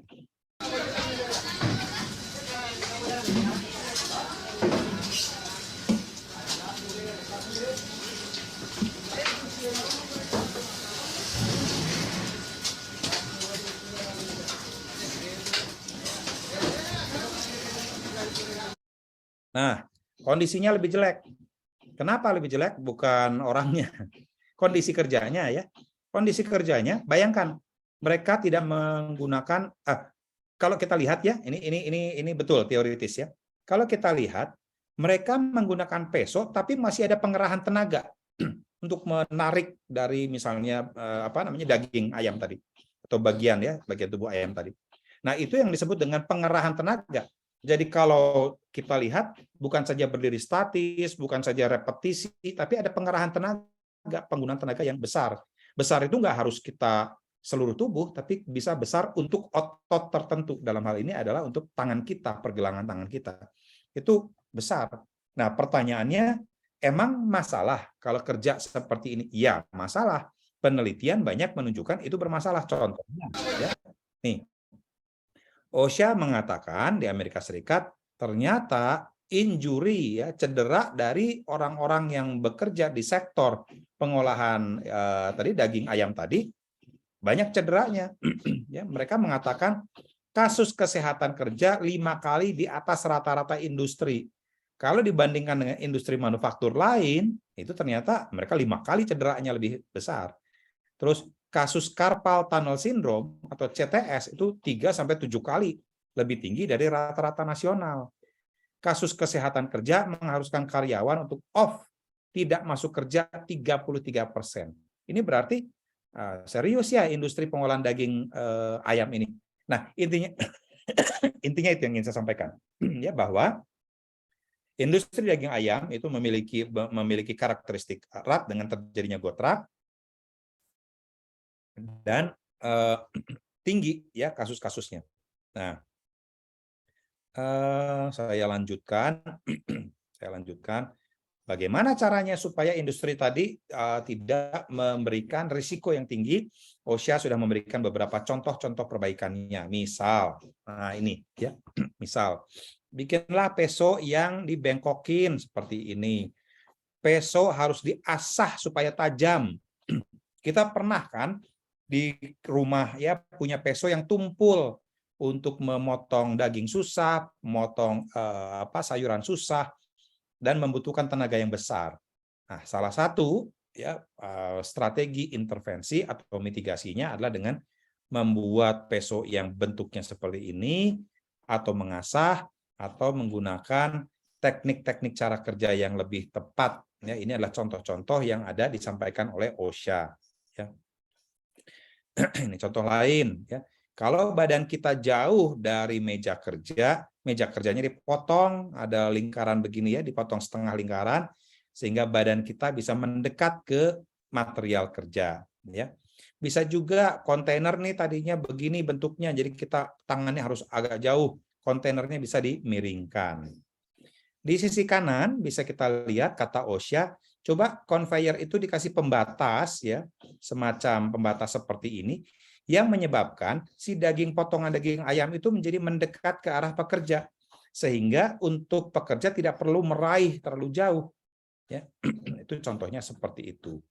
Untuk mereka yang berdiri terus boleh dikasih tempat duduk nih, ini ada posisi tempat duduknya, ada sandaran kakinya dan seterusnya. Ya, berapa banyak di antara kita kalau berdiri terus rasanya capek ya, pengen duduk, dikasih tempat duduk seperti ini.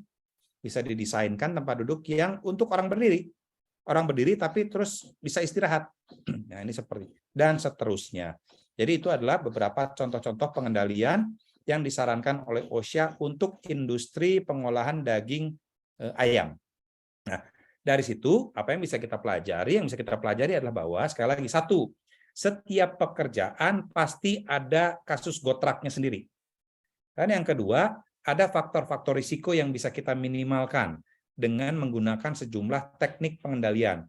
Nah, orang teknik industri dituntut untuk bisa menyampaikan teknik pengendaliannya. Nah, gimana caranya? Desain tempat kerja, desain alat kerja, desain proses kerja, desain lingkungan kerja, itu adalah tugas kita semua untuk memastikan aspek gotrak ini tidak muncul atau menjadi minimal.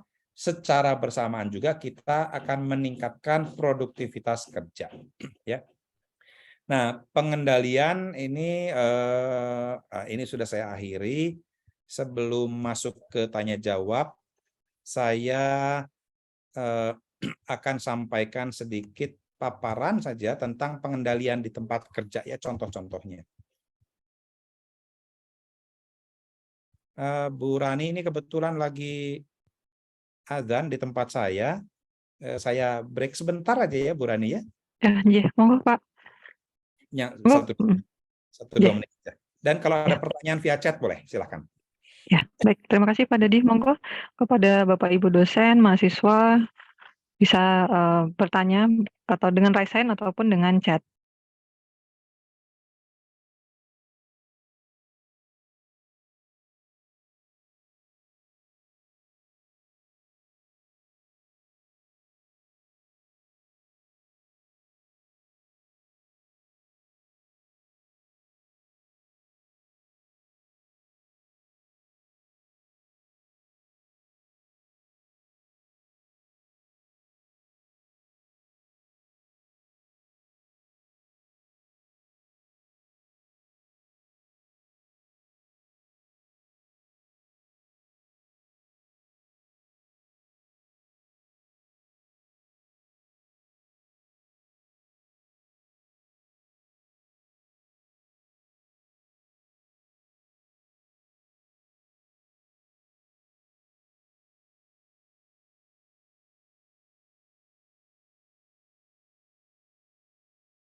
Baik,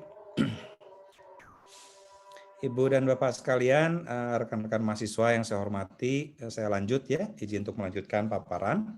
Non saya Pak Dadi. Ya. Ini ada yang bertanya satu, mungkin Oh, boleh. bisa ya. Boleh, Ya, silakan. izin bertanya dari Naufal, apakah bentuk penanggulangan dan pencegahan dari resiko gotrak dapat berupa latihan fisik pekerja ketimbang penyesuaian tempat kerja atau postur? Monggo, Ya, Pak Dedi. bagus, bagus. Pertanyaannya sangat bagus. Karena pertanyaannya sangat bagus, saya kasih hadiah ya.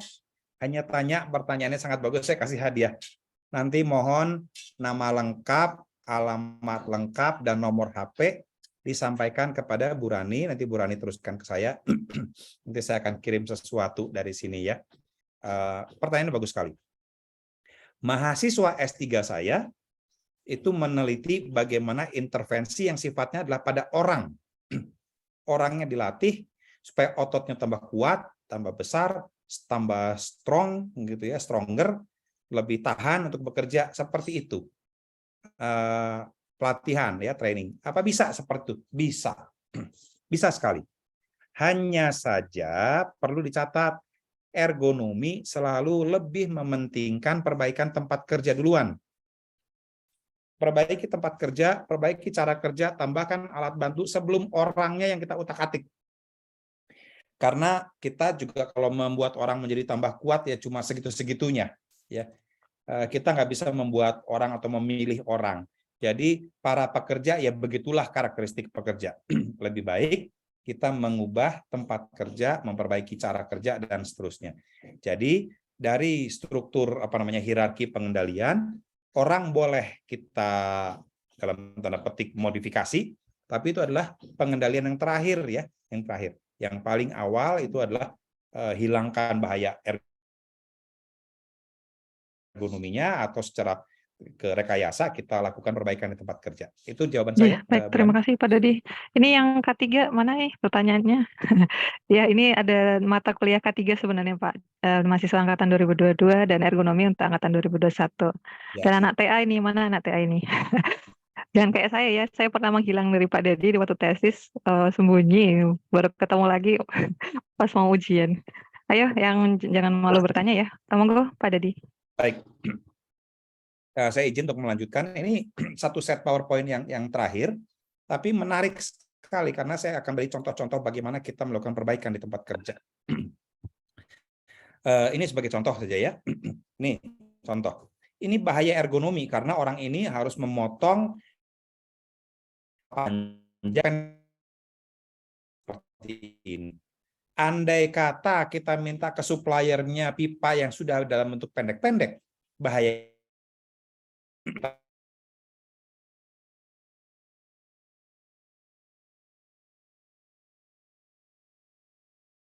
Halo?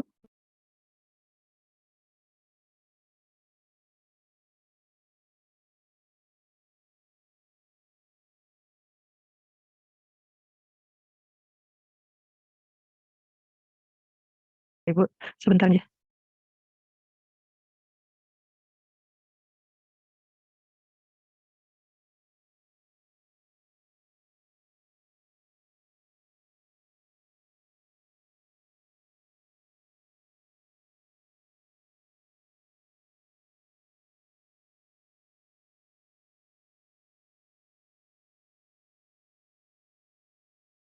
Oh iya, Novel sudah menjawab ya.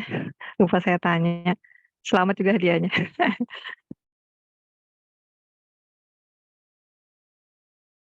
Kita tunggu sebentar ya Bapak Ibu, saya sekalian kontak lewat WA.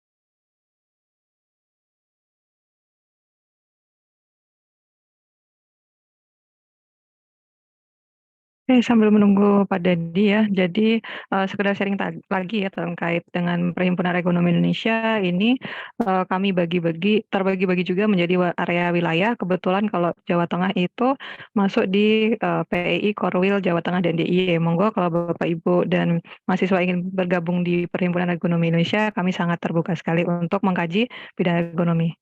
Pak Dedi, sudah kembali.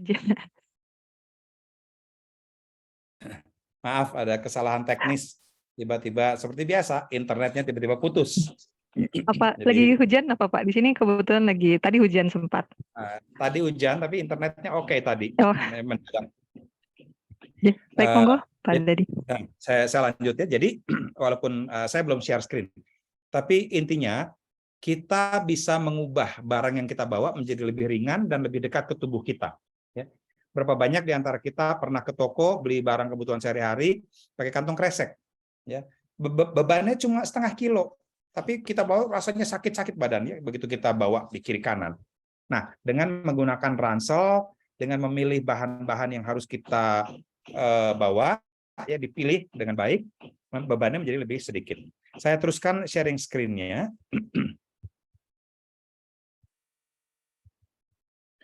Saya teruskan sharing screen-nya. Nah ini oke. Saya lanjut ya. Jadi nah ini menarik juga ya, ada penggunaan alat bantu memasukkan pasien dengan menggunakan winch. Winch itu apa? Tali penariknya dari dalam kendaraan. Itu bisa seperti itu. An example of an engineering control is this bariatric ambulance. It uses a special gurney that travels up a ramp pulled by a winch mounted inside the medic unit.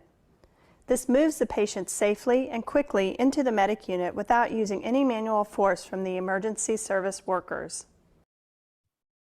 Yang menarik apa dari ini? Yang menarik adalah dikerjakan oleh satu orang. Ya, orang teknik industri setiap membuat intervensi harus dihitung semuanya ya. Berapa orangnya, berapa biayanya, berapa performansinya, apakah ada peningkatan produktivitas atau tidak. Nah, itu harus dihitung semua. Karena kalau tidak, mungkin intervensi kita menjadi kurang menarik ya di mata manajemen. Ya, saya lanjut ya. Oke. Kemudian nah ini ya contoh-contohnya ini. Peso yang tadinya seperti ini diubah menjadi peso seperti ini ya. Kemudian ini pendekatan administratif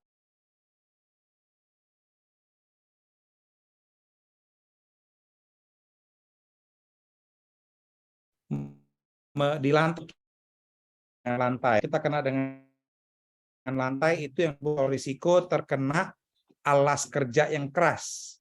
Nah, di Amerika Serikat itu banyak sekali orang menjual knee pad ya, jadi bantalan untuk lutut, bantalan lutut. Sementara di Indonesia saya belum melihat atau jarang lah ya saya lihat. Bagus sekali untuk mereka yang senang bercocok ngurus tanaman di rumah. Kita seringkali harus lutut kita kena lantai menggunakan ini ya. Nah, ini menarik nih. Bagaimana ngangkat-ngangkat furniture di dalam rumah menggunakan alat bantu seperti ini. We're going to show you how easy it is to use the forearm forklift. You get them underneath. Straps. Third lift, 1, 2, 3, and all we're doing is just standing straight up. Boy, I'll tell you, the leverage these employ make it feel so easy. And I agree, it's going to look a lot. Even though they're not going to slip out past these bun feet, it's always good to make practice of putting them in an X. So now I'm going to show you how easy it is to use the forearm forklift. Baik, itu tadi contoh penggunaan alat bantu berupa strap yang bisa digunakan untuk mengangkat ya barang-barang berat di rumah. Bagi mereka nih mahasiswa yang di tempat kos mau mindahin lemari, mau mindahin tempat tidur, mau mindahin kulkas, ini alat-alat ini bisa kita gunakan. Saya pernah lihat di Indonesia ada yang jual, ya tinggal lihat nanti di mana berapa harganya. Satu hal yang saya perlu garis bawahi, hati-hati ya, tidak berarti semua alat-alat ini aman. Ya, dari perspektif yang tadi orang-orang tadi itu sebetulnya dari segi ergonomi lainnya juga dia ada yang berbahayanya, tapi cenderung memudahkan buat kita. Kemudian ini apa ya? Ini kita bisa lihat bahwa conveyor bisa masuk ke dalam pesawat. Ya, conveyor yang fleksibel bisa masuk ke dalam pesawat sedemikian rupa sehingga orang bisa membawa material tas dari luar ke dalam dengan lebih cepat dan mengatur dengan lebih baik. Ya, ini contohnya. Saya lanjutkan. Ini apa ini ya? Sama juga penggunaan conveyor yang fleksibel ya. Oke, saya ingin lanjut ya Bu Rani dengan satu slide terakhir, yaitu adalah yang disebut dengan karakuri. Nah ini ada karakuri, karakuri silahkan dilihat ya, kita dengarkan dulu. Ini enggak ada suaranya memang. Jadi karakuri itu adalah kata dalam bahasa Jepang, ya, di mana kurang lebihnya saja mereka memanfaatkan gravitasi, memanfaatkan memanfaatkan teknik-teknik fisika sederhana untuk mengganti proses kita harus mengangkat, menurunkan, atau memindahkan barang. Ya, silahkan kita lihat. Ini bukan teknik, ini bukan alat-alat canggih ya.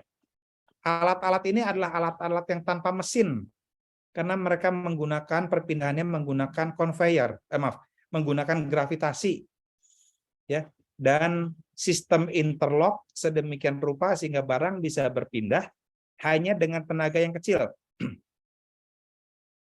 Di sini diberikan contoh orang mendorong, ya, terus mekanismenya mengangkat si kontainer tadi ke atas. Terus kontainer itu masuk ke conveyor, dia turun sendiri.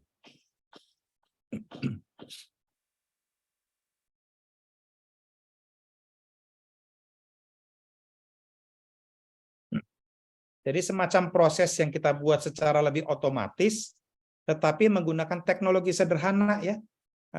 Kalau kita lihat ini teknologinya sangat-sangat sederhana, tapi butuh otak yang nggak sederhana, butuh otak pinter ya. Nah ini diterapkan di Toyota. Dampak dari karakuri adalah transportasi berkurang, waktu siklus menjadi lebih pendek, tidak ada lagi orang ngangkat barang tuh nggak ada, karena barang itu diangkat atau diturunkan dengan lebih mudah secara otomatis. Tapi sekali lagi bukan dengan teknologi canggih ya, bukan dengan teknologi yang kita nggak pernah lihat sebelumnya. Nah, ini saya stop sharing screen-nya. Bu Rani, mungkin itu adalah akhir dari presentasi saya. Mohon maaf, ini ada beberapa slide yang saya percepat saja. Karena saya tadi pengen menunjukkan lebih utamanya adalah teknik pengendalian.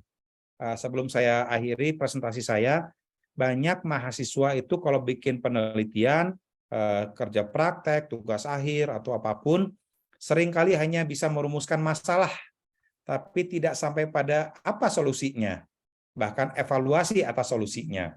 Nah, harapan saya tadi di PowerPoint yang terakhir bisa membuka mata kita bahwa banyak ya solusi-solusi yang bisa kita gunakan dalam konteks permasalahan gotrak di industri. Dan yang terakhir karakuri tadi benar-benar menggabungkan ergonomi dengan perancangan kerja ya, perancangan sistem kerja dengan ergonomi digabung jadi satu, tapi butuh otak pinter untuk bisa memanfaatkan itu tadi, gravitasi, teknik interlocking dan lain sebagainya ya, yang disebut dengan karakuri, diperkenalkan oleh Toyota. Sementara itu saja dari saya yang ingin saya sampaikan, Bu Rani, saya persilakan kalau ada tanya jawab berikutnya. Ya. Baik, terima kasih Pak Dadi atas materinya ya, sangat luar biasa. Kita dapat insight baru, terutama karakuri tadi ya, saya juga baru paham ternyata ada yang seperti itu. Biasanya kalau yang di IG itu Pak, yang domino satu-satu jatuh, terus bola pingpong berpindah dari satu ke lainnya, nah sampai bola pingpongnya masuk ke dalam gelas. Nah itu saya, ternyata seperti itu juga bisa diterapkan di industri dan itu bisa meningkatkan produktivitas, itu sangat menarik sekali. Monggo mahasiswa, rekan Bapak Ibu, dosen atau praktisi. Kayaknya malu-malu ini Pak, meskipun nggak pada iri ya Noval dapat hadiah ini.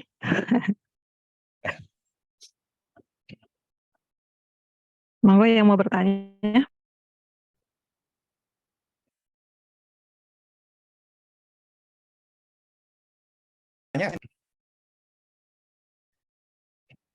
Saya yang tanya ya. Nah, pertanyaan saya mudah-mudahan bisa dijawab, tapi bahasa ininya kita cepet-cepetan ya, yang menjawab cepat di kolom chat, ini yang akan mendapatkan hadiahnya. Nah, pertanyaannya adalah sebagai berikut, dengarkan baik-baik, dan siapa yang paling cepat menjawab itu mendapatkan hadiah dari saya.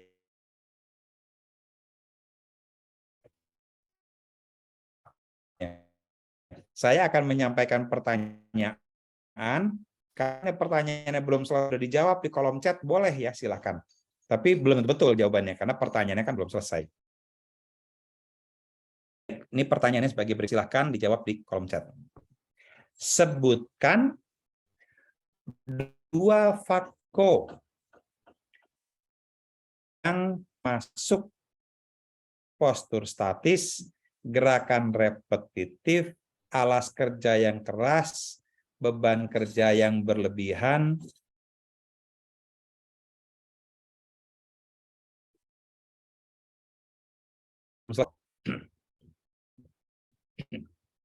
nah, kita lihat apakah jawabannya betul enggak. Ya. Jadi yang betul itu jawabannya adalah vibrasi dan temperatur. Betul, ya. Nah, yang menjawab duluan adalah siapa ini? Rifdani ADS. Ya. Jadi jawabannya betul, vibrasi dan temperatur. Tapi yang lebih tepat adalah temperatur dingin ya. Walaupun tadi saya tidak sampaikan kata dingin, sebetulnya yang lebih tepatnya adalah temperatur dingin. Oke, selamat nih buat Rifdani, apa namanya, jawabannya dianggur dari berapa orang? Yang jawab cuma 4 orang, nggak rame. Biasanya yang jawab tuh 20, yang betulnya 1, atau itu ya. Yang jawabnya cuma 4 orang. Oke, dari saya itu dulu deh, sementara ininya ya, kuisnya. Ya. Silakan dilanjut. Baik, terima kasih Pak Dadi. Selamat ya tadi Rifdani ya. Oke. Mungkin ada yang mau bertanya dari Bapak Ibu atau rekan-rekan mahasiswa? Nilainya nggak dikurangi loh ya.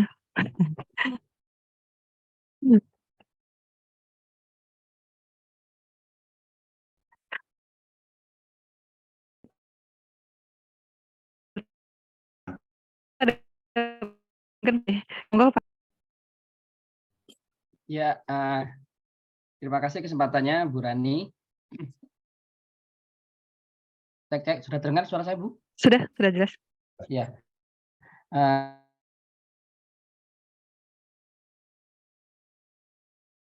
Ada beberapa yang di MSD, misalnya misalnya kita sebagai dosen, ketika ada postur statis duduk terlalu lama, ya itu kan rasanya capek gitu. Kemudian sudah diberikan beberapa intervensi, salah satunya misalnya dicarikan kursi yang empuk, meja yang enak dan segala macam, tapi tetap aja karena saking lamanya duduk ya, baca jurnal, baca ngoreksi punyanya mahasiswa dan seterusnya, masih aja capek gitu. Jadi pengennya ganti postur lagi, misalnya pengennya sambil rebahan aja gitu. Yeah. Nah, sedangkan yang seperti itu kan tidak bisa kita implementasikan misalnya di pekerja-pekerja yang sektor formal, misalnya mereka harus ketika sudah dikasih kursi yang empuk, dikasih kursi yang ergonomis, tapi masih aja encok gitu, karena mungkin seiring bertambahnya usia. Nah, apalagi mungkin yang bisa kita sarankan atau rekomendasikan ke mereka gitu, Pak. Baik, terima kasih Pak Hasim atas pertanyaannya. Pertanyaannya sangat bagus ya, tapi kalau pertanyaan dari dosen, pantas lah kalau bagus ya. Jadi nggak perlu dikasih hadiah ya Pak Hasim ya. Aman Pak, aman Pak. Nah, aman ya. Baik, Sun, ininya pertanyaannya. Jadi begini Pak Hasim, ini silahkan, dan ini ruang diskusi ya. Saya tidak mengatakan saya paling benar, ini ruang diskusi, kita bisa diskusi. Pada prinsipnya yang pertama kan kita bisa hilangkan dulu ya aktivitasnya, perlu apa enggak. Jadi sebagai contoh, banyak sekali kita tuh kegiatan-kegiatan rapat misalnya gitu ya. Rapat bisa berjam-jam dan seterusnya. Mungkin kita secara makro bisa mengatakan, nggak usah deh rapat ini, ya. Atau rapat ini kita yang tadinya 1 jam, kita ubah menjadi hanya setengah jam saja. Itu sudah menghilangkan potensi bahaya ergonomi sebetulnya. Ya.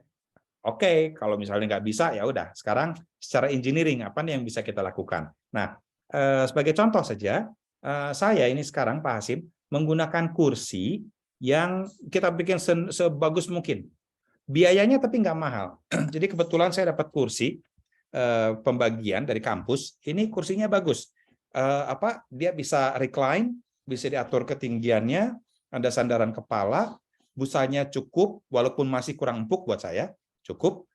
Kakinya ada 5, jadi bisa bergerak dengan ini. Dan kemudian saya tambahkan sandaran punggung yang terbuat dari jaring yang dijual di toko-toko hardware store ya, toko-toko hardware. Harganya murah, di bawah 100.000 saya tambahkan, enak, punggung kita jadi lebih enak. Begitupun nggak jaminan terus kita nggak capek ya. Nah, itu sudah bagus. Apalagi yang bisa saya lakukan? Kadang-kadang Pak Hasim, ini sesama dosen, kalau pintu kamar sudah saya tutup, kaki saya naikkan ke atas meja. Atau kita beli dalam bahasa Inggrisnya ada istilahnya ottoman. Ottoman itu tempat duduk kecil yang tingginya kira-kira setinggi lutut kita, sedikit lebih rendah. Itu kaki bisa kita naikin ke sana, terus tempat duduk kita recline, jadi kayak orang istirahat, hampir betul-betul istirahat. Itu bisa kita manfaatkan. Apalagi yang bisa kita manfaatkan, ngajar sambil berdiri. Nggak harus dalam posisi duduk. Ngajar sambil berdiri. Kalau kita punya headset, bahkan kadang-kadang kita bisa ngajar sambil jalan, sambil melakukan hal-hal lain yang tidak membutuhkan effort lah. Nah, variabilitas dari pekerjaan. Jadwal kerja istirahat. Di dalam penelitian ergonomi disebutkan kerja sebentar, istirahatnya pendek lebih bagus daripada kerja panjang, istirahatnya panjang. Ya, kerja pendek, istirahatnya pendek, tapi sering. Ya, itu lebih bagus daripada kita sekaliguskan ngajar misalnya 2 jam, istirahatnya 15 menit. Ini ternyata lebih bagus sebentar-sebentar. Ya, misalnya ngajar setengah jam, break 1 menit, break 2 menit, setengah jam lagi. Itu lebih baik. Nah, itu adalah variabilitas dari pekerjaan. Jadi, pada prinsipnya, kalau orang teknik industri, ya diminta untuk inovatif saja. Apalagi yang bisa kita lakukan untuk menghilangkan bahaya, merancang pekerjaannya, atau secara administratif, atau menggunakan tambahan-tambahan alat-alat yang mungkin bermanfaat. Jadi sekali lagi prinsip dari ergonomi atau kalau tadi saya bicara faktor risiko itu adalah variabilitas. Jangan duduk terus seenak apapun kursinya, kalau duduk terus nggak akan nih. Harus kursi itu memungkinkan kita untuk bergerak secara dinamis, mengubah postur kerja dinamis itu aman, tinggi di kursi macam sih nggak enak. Ini jadi besar juga, terbuat dari logam dan ada kulitnya, tapi tidak adjustable. Justru yang kursi yang bagus itu adalah kursinya adjustable, sandaran tangannya pun juga adjustable, bisa naik turun, bisa dia ini keluarkan masuk, karena kalau ngetik toolnya lengan kita kan nggak lurus paralel, tapi sebetulnya membentuk satu sudut. Nah, itu juga salah satu. Jadi pemilihan kursi dan meja serta desainnya itu menjadi sangat penting. Tapi di luar itu juga pekerjaannya Pak, kita coba buat supaya lebih dinamis, lebih bervariasi, mungkin itu ya. Dan sekali lagi ujung-ujungnya adalah kalau bisa dihilangkan bahkan pekerjaannya itu lebih baik. Nah, beberapa kali saya ngajar dengan cara berdiri. Beberapa kali saya mengatakan kepada mahasiswa, oke deh, untuk sesi ini Anda tidak perlu on cam, dengerin aja sambil tiduran boleh, sambil exercise boleh, silakan. Ya, itu adalah beberapa ini. Tapi mungkin Pak Hasim sendiri sudah punya pengalaman yang lebih bagus mungkin Pak. Jadi singkat cerita itu Pak, jawaban dari saya. Terima kasih. Terima kasih Pak Dadi atas jawabannya, sangat mencerahkan ya. Kita harus kreatif, inovatif enggak Pak? Karena duduk aja lama-lama juga capek meskipun kursinya sudah empuk, Pak. Betul Pak. Betul. Ya, baik, terima kasih. Ya, terima kasih Pak Dadi. Terima kasih juga Pak Hasim atas pertanyaannya. Ini sedikit curhat ya Pak. Jadinya kondisi kerja dengan pekerjaan memang nggak yang Pak Hasim tadi, Pak Dadi kan memang kondisi duduk terus ya. Cuman memang dulu pernah penelitian bareng Pak Dadi juga yang di Design Center di Jakarta waktu itu, ternyata orang yang menggunakan laptop itu lebih cenderung resiko di lengannya dibandingkan yang menggunakan keyboard gitu. Dan karena kebetulan laptopnya mungkin kecil ya sama dengan disampaikan Pak Dari tadi. Baik, monggo Bapak Ibu atau rekan-rekan mahasiswa masih ada pertanyaan? Nah, kalau belum mungkin saya tadi Pak, terkait dengan yang Silakan. mengangkat bagasi Pak, itu sudah sangat sering terjadi ya Pak, dan banyak yang mungkin karena bagasinya penyok atau barang-barangnya rusak apa segala macam. Tapi tadi, ada yang menarik dari video, ada yang memang sudah ada konveyornya tapi tetap dilempar-lempar Pak. Nah ini bagaimana ya Pak kalau dari segi, ergonomi, mungkin monitoring-nya dan lainnya? Pengendaliannya Ya. mungkin Pak. Ya, baik, terima kasih. Jadi kalau kita lihat ya baggage handler, mereka-mereka yang kerja di bandara dan harus menangani koper-koper besar itu, walaupun ada conveyor, sayangnya tidak ada orang TI-nya. Ini saya mau ini kan orang TI. Maksudnya begini, conveyor itu saya berapa kali lihat ya Bu Rani ya, conveyor turun dari badan pesawat ke bawah, kan ada dolly ya, ada traktor kecil. Di belakangnya itu ada dolly ya, yang dia punya ban tapi berupa kotak besar. Terus saya memperhatikan dari dalam pesawat, gimana sih orang itu mindahin. Ternyata dia mindahin, di dalam dolly itu ada pagar. Dibuat sedemikian rupa supaya barang yang ditaruh tidak jatuh. Ya kan? Ada pagarnya. Tapi pagar itu bersifat fix. Akibatnya orang mau memasukkan bagasi itu jadi susah, harus melempar, atau tangannya harus melewati si pagar. Pagar itu mungkin cuma 30 cm atau berapa senti ya, 40 cm. Tapi pagar itu karena fix, saat dia memindahkan dari conveyor ke sana menjadi kesulitan. Ini saya nggak mengatakan betul, tetapi mungkin nggak ya kalau dolly tadi jangan dikasih pagar sama sekali. Biar orang itu bisa tinggi dolly didekatkan dengan tingginya conveyor, sama tingginya, dan conveyor kita buat adjustable supaya tingginya sama dengan tingginya dolly. Sedemikian rupa sehingga orang tidak harus mengangkat, tetapi tinggal menggeser saja. Itu sebagai contoh. Jadi penggunaan pagar. Bisa aja setelah itu pagarnya kita bikin fleksibel ya, pagar yang bisa terus kita berdirikan, misalnya terus ada kuncinya atau gimana lah gitu. Kemudian hal yang kedua nih Bu Rani, saya melihat mereka ternyata masih ada gap mungkin 1 meter antara ujung conveyor dengan si dolly-nya. Karena apa? Karena supir dari traktor tadi nggak tahu menempatkannya harus di mana, biasanya seperti itu. Jadi masih ada gap sehingga memaksa baggage handler tadi untuk harus memindahkan dengan masih ada distance. Padahal kalau dia bisa mengarahkan sedekat mungkin dengan conveyornya, mungkin tidak perlu diangkat ya, cukup dengan ditarik saja mungkin ya. Tapi sekali lagi itu seperti itu. Kemudian saya juga berpikiran gimana kalau lantai dari dolly tadi tidak terbuat dari bahan yang kasar. Kalau dia licin, bisa didorong, jadi barang tas itu cukup didorong saja karena licin. Tidak perlu harus dilempar, misalkan seperti itu.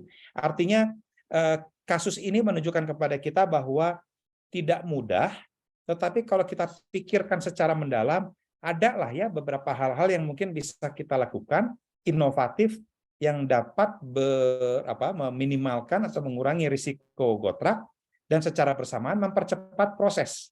Saya tuh selalu menekankan 2 hal itu ya kepada semua orang, bahwa ergonominya terjaga dengan baik, tapi juga performansi kerjanya juga terjaga, bahkan bisa lebih produktif. Harapannya seperti itu. Nah, jadi itu adalah beberapa pengamatan saya setelah saya ngobrol tentang ini, terus sering pakai pesawat, saya pikir gimana sih? Nah, salah satunya itu. Nah, kalau tadi melihat ada orang udah ada conveyor masih dilempar-lempar, pada prinsipnya karena bebannya beban berat ya, beban berat, dia nggak mau membawa secara hati-hati, ya sudah dia lempar. Tapi yang terjadi malah barang-barang itu ada yang keluar dari conveyor, harus dia pungut kembali, mengurangi memperbanyak waktu kerjanya, mengurangi produktivitasnya, malahan seperti itu ya. Nah, kalau kita tidak melakukan pengukuran dengan baik, diukur waktunya, diukur produktivitasnya, orang akan beranggapan itu hal yang normal, wajar aja. Tapi coba kita timing ya, kita lakukan pengukuran waktu, berapa banyak waktu yang dibuang sia-sia hanya gara-gara barang-barang itu tidak masuk ke pesawat dengan cepat dan baik. Mungkin gitu sedikit komentar dari saya, Bu Rani. Baik, terima kasih Pak Dedi atas jawabannya. Monggo Bapak Ibu satu pertanyaan terakhir. Kita sudah sampai di penghujung ini waktu ya, karena kita terbatas dengan waktu. Kalau belum ada, saya lagi boleh ya Pak? Boleh, Masih silakan. penasaran, iya. Ya. Kan beberapa penelitian juga sempat kami lakukan ya Pak. Oh, ada Gania, sebentar ya, satu pertanyaan. Bentar, kadang ada yang mengisi gotrak itu ya, kuesioner keluhan oleh karyawan atau mungkin pekerja, dan mengatakan tidak sakit, udah biasa gitu. Nah, ini bagaimana Ya. Pak untuk menghindari ini? Ya, baik. Nah, jadi yang disampaikan Bu Rani itu bagus sekali ya, satu komentar bagus sekali. Banyak pekerja yang mengatakan ini sudah biasa, saya sih nggak sakit. Mungkin minum obat sebentar juga sudah hilang, dipijat sedikit juga sudah hilang. Bahkan ada yang mengatakan kerja itu ibadah, jadi kalau sakit ya namanya orang beribadah ya boleh aja gitu ya. Nah, ini satu hal yang fenomena yang tidak kita temui di luar negeri ya. Yang kita temui hanya di Indonesia ya, kerja adalah ibadah kita temui di Indonesia. Di paper-paper luar negeri nggak ada yang bicara seperti itu. Nah, bagaimana kita mensikapi ini? Pada prinsipnya begini, kalau dalam mengidentifikasi gotrak, masalah gotrak ini, tidak ada keluhan, terus ada satu hal, nggak ada keluhan yang nggak usah dipermasalahkan. Ada nggak dia kunjungan ke dokter klinik? Nggak ada, berarti nggak ada masalah. Ada nggak dia tidak minum obat-obatan atau harus dapat treatment dipijat di rumah? Nggak ada, berarti nggak ada masalah. Kita cek lagi, ada beberapa teknik yang bisa kita gunakan untuk mendeteksi ada masalah atau tidak. Yaitu ada beberapa tes. Kalau orang dokter tahu ya, ada Valence test, Tinels test, dan seterusnya. Ada beberapa tes untuk memastikan tidak ada keluhan. Nggak ada keluhan, ya sudah. Dua lagi, range of motion. Apakah lengan kita misalnya bisa bergerak sesuai dengan range of motion yang normatif, harusnya sekian derajat, bisa, nggak ada masalah. Strength test, diukur kekuatan angkat, kekuatan tekan, kekuatan apanya itu, nggak ada masalah, berarti mungkin memang nggak ada masalah. Nah, itu mungkin gitu. Jadi mengidentifikasinya tidak cukup dengan menggunakan kuesioner saja, tapi rasanya perlu sedikit lebih jauh ya. Kita dibicara dengan para pekerja dan melakukan pengukuran-pengukuran itu.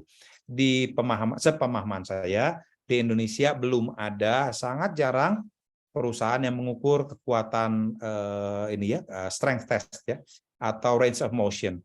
Mereka hanya mengandalkan pada kuesioner nggak ada masalah, ya sudah, nggak ada masalah. Gitu, Bu.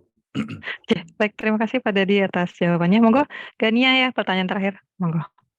Oke, izin bertanya ya Pak. Sebelumnya perkenalkan saya Gania Zini Jayanti dari jurusan Teknik Industri Universitas Indra Sudirman. Nah, sebelumnya tadi kan Pak Hashim sendiri itu berkata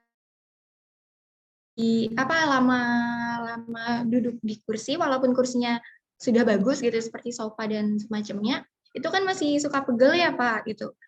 Ya. Nah, kalau dari mahasiswa sendiri kan juga kita sering duduk juga Pak, kayak 2 SKS ya paling tidak 100 menit tuh. Suka pegel juga Pak, dan kan tidak mungkin juga kita menghilangkan pekerjaan yang tidak penting, kan tidak mungkin juga kayak kita memotong waktu jam perkuliahan gitu ya Pak. Terus juga dari kursinya memang kurang nyaman, dan tidak mungkin juga buat kita meminta kursi yang bisa gitu Pak. Nah, itu solusinya gimana Pak? Walaupun sudah pegangan juga tapi tetap merasa gotrak gitu Pak. Apa ada solusinya untuk mahasiswa? Terima kasih Pak. Baik, ini pertanyaannya bagus banget nih. Saking bagusnya kalau buat saya, pengennya saya ngasih sesuatu, tapi ngasih sesuatu saya habis nanti ininya, resource saya. Lebih baik Bu Rani aja ngasih nilai baik nanti sama Gania ya. Tapi yang disampaikan tadi adalah pertanyaan yang sangat-sangat baik. Dan sayangnya saya nggak punya jawabannya. Ini saking bagusnya pertanyaannya, saya nggak bisa langsung jawab. Saya butuh mikir dulu. Tapi prinsipnya begini, bagus tadi Gania menyampaikan. Maaf ya, saya tidak menjawab, tapi baru sebatas mengomentari dulu. Jadi kita mau menghilangkan pekerjaannya nggak bisa, namanya mahasiswa ya. Emang berani ya kita nggak masuk, atau berani kita motong kuliah, nggak berani kan? Jadi nggak bisa. Engineeringnya mungkin bisa. Nah, ini saya bilang mungkin bisa. Sebagai contoh, ada beberapa kursi yang memang tidak nyaman betul saat kita duduki. Tetapi kalau kursi itu adalah kursi di mana milik kita sendiri, kita bisa utak-atik ya si kursinya. Kalau kursinya adalah kursi kuliah, nggak bisa. Tapi kita mungkin bisa membawa alas duduk tambahan, itu mungkin ya. Walaupun merepotkan, masa kita ke kampus pakai Gojek bawa nenteng-nenteng itu ya. Tapi itu satu hal yang bisa dipikirkan. Yang kedua, kita bisa membuat sandaran punggung lebih nyaman. Ada tuh yang tadi saya ceritain ya.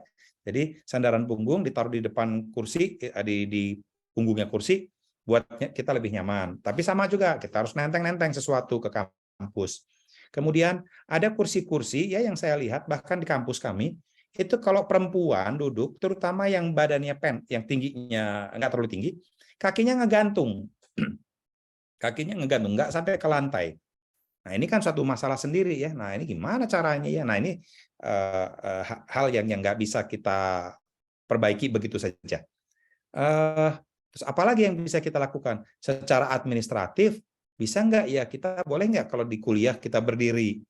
Kalau kuliahnya pakai Zoom, mungkin nggak masalah ya. Kita duduk atau berdiri, duduk berdiri gitu. Tapi kalau kuliahnya di kelas, nggak mungkin kita berdiri, nggak sopan, nggak baik gitu ya.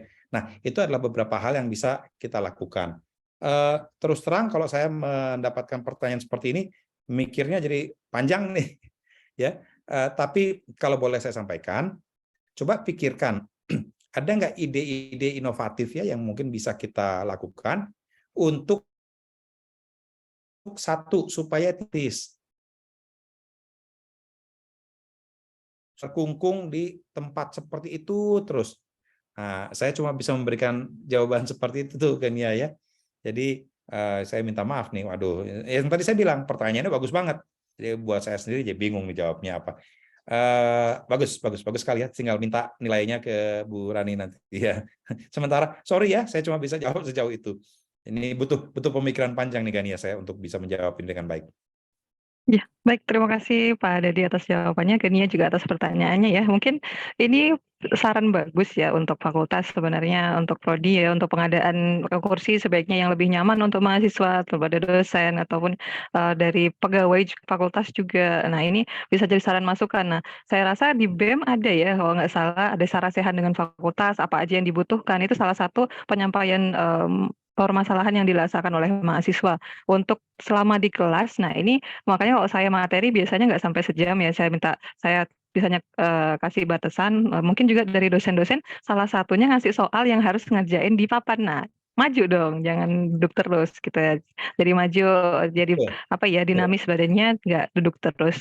Mungkin itu aja Bapak Ibu, Bapak Dadi, terima kasih atas materi dan tanya jawabnya yang luar biasa ya, sangat menginspiratif, sangat, praktis ya. Jadi ada contoh-contoh yang bisa kita langsung lihat, langsung mungkin bisa terapkan kalau misalnya dari rekan-rekan juga mengalami hal yang sama.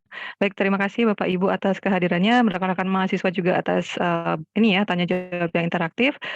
Mohon maaf bila saya ada salah kata, saya tutup untuk sesi ini. Saya kembalikan ke MC ya, monggo Mas Irwan. Baik, terima kasih kepada Bapak Hardianto yang telah menyampaikan materi pada kesempatan kali ini dan juga Bu Rani yang telah memandu jalannya pemaparan materi dan juga sesi diskusi. Nah, selanjutnya akan ada sesi dokumentasi yang akan dipandu oleh PDD. Kepada tim PDD, waktu dan layar dipersilakan. Oke, untuk semuanya yang masih off cam, yang bisa on cam silakan on cam terlebih dahulu. Bisa sisiran dulu ya, senyum terbaiknya. Saya tunggu sampai 3.34 ya untuk teman-teman semua dan Bapak Ibu dosen untuk on cam. Kelamaan 2 menit, garing. Sampai 3.33, oke?